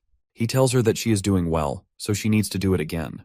After trying multiple times, he stops her as her gallstone has completely crumbled down. Rakiel, who is tired, still praises her for doing well, which brings a smile to her face. He then concludes the treatment, saying that the crumbled gallstone will be discharged from her body naturally. She is baffled to hear it, as she assumes that there is one more stone to break. But when she turns to him, he looks like a ghost. Now she realizes that the mana she discharged was absorbed by him. She shakes him vigorously while asking about his well-being. He tells her that he is fine while thinking that her mana is stronger than he expected. To see his condition, she asks his purpose for pushing himself to his limit. He weakly replies that it's because she is his patient. She doesn't understand, but he again emphasizes that as long as she is receiving the treatment, she will be his patient, which stuns her. Then he weakly adds that he needs to rest before he faints, while she tries to call for him. After a while, our guy is sleeping on his bed when Garden checks on him. He informs Adeline that he is all right, as he has neither a fever nor breathing problems. Adeline asks about the cause of him not waking up yet. He answers that it is because his body is naturally weak, and on top of that, he pushed it to its limit. She tries to apologize for it, but Garden shakes his head, adding that Raquel had told him in advance that he might faint, so she shouldn't think too much about it. Seeing her confused expression, he explains that it is a common occurrence for our guy to put others before himself. Garden also expresses his worry about his master in this regard. Listening to everything, her sharp edges soften as she realizes she was too shallow not to trust someone as good-hearted as Raquel. Seeing her response, his system informs him that, although his actions were purely selfish, his devotion deeply affects his patient's heart.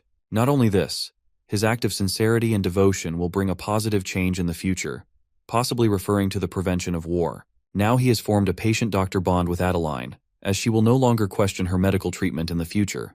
With a soft expression, she holds his hand. Seeing this, his organs try to stop her, believing she is deceived by him. At the same time, his intestine grants him 1500 HP for his actions. Meanwhile, Garden also notices her holding Raquel's hand, and a green light appears above his head as a sign of a possible relationship between Adeline and Raquel. When Raquel is well rested, he meets her, and she immediately asks about his well-being. He answers that he was fine to begin with, and asks what he said before fainting. She tries to tease him, adding how emotional he became, while saying that she is now his patient. Embarrassed, he stops her from saying anything further. He then informs her that he will spend his afternoons treating her, as he has rested. He is also determined not to lose consciousness this time. She also expresses her trust in him, saying that if he says the gallstone needs to be removed, she will trust his judgment and treatment from now on. She thanks him afterward, which embarrasses him once again, as he did this for his own goals. Afterward, he is seen treating Adeline numerous times, using the Azrahan core technique to absorb the external mana impact. As a result, he not only levels up his Azrahan core but also expands his slots. After a few days, he successfully destroys 15 gallstones and looks like a carcass as a result. Now he is at level 6 in the Azrahan core technique, with 15 liters of space in his mana slot. He thanks her for her cooperation, mentioning that only one gallstone remains to be destroyed. He adds weakly that her mana impact is very powerful to begin with. She responds that she feels awful hearing this. He replies that she should be thankful to him instead. Hearing this, she misunderstands, as she is thinking that he wants a reward for his actions. But he clarifies that what he really wants is for her kingdom not to start a war with theirs. Hearing this, her expression changes, and he asks, why is that? She explains that she's never met anyone like him in her entire life. He doesn't understand her subtle meaning and takes his leave, as he has a patient to discharge. The said patient is none other than his father. They are in a separate room where he has also brought the archbishop to perform sacred blessing magic. The next moment, after receiving the blessing, the emperor sits up. He asks for a piece of paper, as he doesn't have much strength to speak. After reading the contents of the paper, he is completely stunned. The emperor asks which date he chose to go with the princess, while mentioning that he heard about him visiting her while he was lying in bed.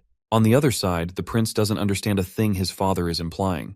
His father reveals that he is talking about the princess of Amboise. He starts to say that he doesn't know what he told the envoy of Amboise to convince him to send their princess here, but it is irresponsible on his part to proceed with the matter of marriage without any consultation when he is going to be emperor one day. Now our dude thinks about everything as how everyone in the palace looks at them and realizes that everyone assumes that there must be something going on between them. He contemplates this for a moment and concludes that bringing up the matter of a non-existent war would be an absurd idea. So he exclaims that the emperor is right about his mischief, as he has taken advantage of his condition by bringing the princess here, only for him to be rejected by her in the end.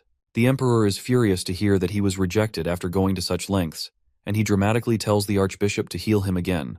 On the other hand, our guy is trying to slip away before his father's lecture gets underway. Before he can get away, his father catches him and gives him a long lecture about his responsibilities as crown prince. Meanwhile, the emperor's subordinates notice that his right nostril is twitching slightly, meaning the scolding is just a pretense, which means that he is, in fact, proud of his son. Our boy just wants this drama to end since he isn't even the emperor's son to deserve such warm treatment. To wrap it up, he tells his father that he understands everything and now needs to take his leave, as his patient is waiting for him. The emperor allows him to go. Before leaving, he reminds his father again to be careful, mentioning that someone tried to kill him, so he needs to stay extra cautious, and the emperor agrees. Meanwhile, a knight from Amboise is rushing toward the Magentano Empire to inform the princess about the current situation in her country.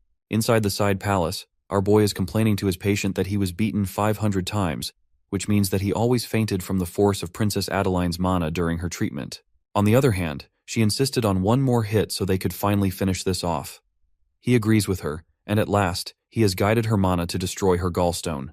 This time, finally they've done it. His system congratulates him on withstanding those 5-1 external mana shockwaves. As a result, he has awakened the Azrahan martial technique known as indestructible. According to this technique, he can become indestructible for 5 minutes each day. His exhausted organs are thrilled to gain that skill and grant him 2200 HP. He then turns to the princess and informs her that she can't relax yet because her treatment isn't over. He realizes that if she developed a gallstone at such a young age, she could easily develop another one. He then asks Garden to bring Injinho decoction, which she needs to take consistently for 2 weeks. He also needs to check if her body will tolerate it well. At this moment, he gains a life bonus for successfully saving the princess's life. Beyond that, he has done it for peace, so she could ascend the throne and prevent war. He is happy, while thinking that he might finally enjoy a life of riches, but destiny seems determined to keep him on his toes. Just then, a messenger bursts through the door to inform him that Adeline received a message from her hometown. To their horror, he informs them that Jabilian, a cadet royal from the kingdom's western region, has declared rebellion against the country. That man believes the current royal family is weak, given they surrendered to the crown prince's absurd demand to send the princess there. Our boy is quite depressed to hear that this has happened despite all his efforts to prevent it. Meanwhile, the princess asks about the current situation. The messenger replies that the war has already started, and that the central army is trying to establish a defense at the Valo fortress. As a result, more soldiers than expected are injured, with high casualties. Upon hearing this, the devilish side of our hero immediately feels excited to treat those injured soldiers as a way to extend his life. He even gains 100 HP for his wild idea from his organs. He knows that what's happened is beyond his control. The main thing he can do now is take advantage of the situation. With this thought, he turns to the princess and dramatically expresses his sorrow over the events in her country. He grants her permission to return to her homeland, but insists on going with her so he can heal the injured soldiers as the army doctor. Hearing his words, she thanks him sincerely, which embarrasses him. To shake off the feeling, he tells her to prepare for their departure. The scene shifts to the army camp, where a carriage has just stopped, and a very fat man steps out, while complaining about how shabby the place is. It is revealed that this chubby person is none other than our crown prince, Rachiel, who is missing the comfort of his luxurious carriage. Beside him stand his 2 trusted men, Damien and Garden. Garden still insists that he go back to his empire, but when he calls him Your Highness, Rachiel warns him to use his new identity by calling him Young Master Rihan. The scene flashes back to a few days earlier, when they had completed their preparations for departure. The princess sees Rachiel enter the room in the disguise of Rihan Belkin. When he tells her to move, she questions his identity, not recognizing him in his disguise. When he replies that he is the crown prince, she doesn't believe him and asks the guard to arrest him. He finally convinces her by reminding her about their treatment sessions, a detail known only to the 2 of them, and she immediately recognizes that he is indeed the crown prince. Gardan also comes up behind him, affirming to the princess that he is indeed the crown prince. Argai reveals that this new identity is granted to him by his father. It is revealed that he goes to his father to ask for permission to go to Amboise. He informs him about the ongoing civil war in Amboise, and expresses his intention to infiltrate their military operation under the guise of a military doctor. The emperor asks him what he hopes to gain by helping Amboise soldiers. He answers that he can observe their military tactics, command structure, and administration, while staying in the safe zone as a doctor. Now the emperor's nostril is twitching, which is a clear sign of his pride for his son. He knows his father will allow him to go, as he truly enjoys putting his son to the test. He tells everything to the princess, while adding that he transformed his appearance with the help of the palace mage, which is only an illusion. She also checks his documents, which identify him as a fallen noble with medical training with top score. On their way to Amboise, Damien asks about the clinic that both Gardan and Rachiel are leaving behind. Garden informs him that Agnes is well trained to run the clinic for a few months, as they have spread the rumor that Rachiel is sick and needs rest. Noticing Damien's expression, Garden asks what's on his mind. He expresses concern about whether Agnes is receiving bonus pay for the extra duty hours, which makes Garden break into a sweat. Meanwhile, he's thinking that being a doctor isn't an easy feat. Finally, after a few days, they reach Amboise, and with Adeline's help, he is assigned to the rear camp for the wounded. Before heading to his duties, he hands Adeline the recipe for Injun Hotang and instructs her to take it regularly. When they enter the camp for the wounded, he's surprised to find no other medics besides himself. Afterwards, he's horrified by the condition of the soldiers. A man responsible for caring for the injured soldiers asks about their identity, as he assumes that they are superior officers. Rakil introduces himself as the military physician, but the caretaker shows ignorance regarding his arrival. He then asks the caretaker about the current situation of the camp, and the caretaker indifferently replies that everyone inside is dead. He even glances inside to see if anyone is alive. Hearing this, Rakil demands an explanation. The caretaker, as heartless as he seems, explains that they need to make space for the next batch of injured soldiers, and the only way to do so is when the injured who occupy the camp die. He even complains about how bothersome it is to clear the bodies. Rakil doesn't like this one bit, as there's no way he's getting any life bonus from this situation. So he asks the caretaker to bring him to the commander of the camp. Meanwhile, the said commander is enjoying wine in his luxury tent when someone suddenly tries to strike him. He luckily dodges the attack and turns to face his assailant. It turns out to be Damien and Rakil. Damien asks if he should beat the man up. Rakil responds to make it worth 2 months' salary without killing him. With that, Damien starts beating the commander constantly, while the commander tries to reason with them, and claiming that he is the head officer in charge of the camp. However, Rakil reveals his documents, which states that he is an undercover royal inspector sent here to take the commander down.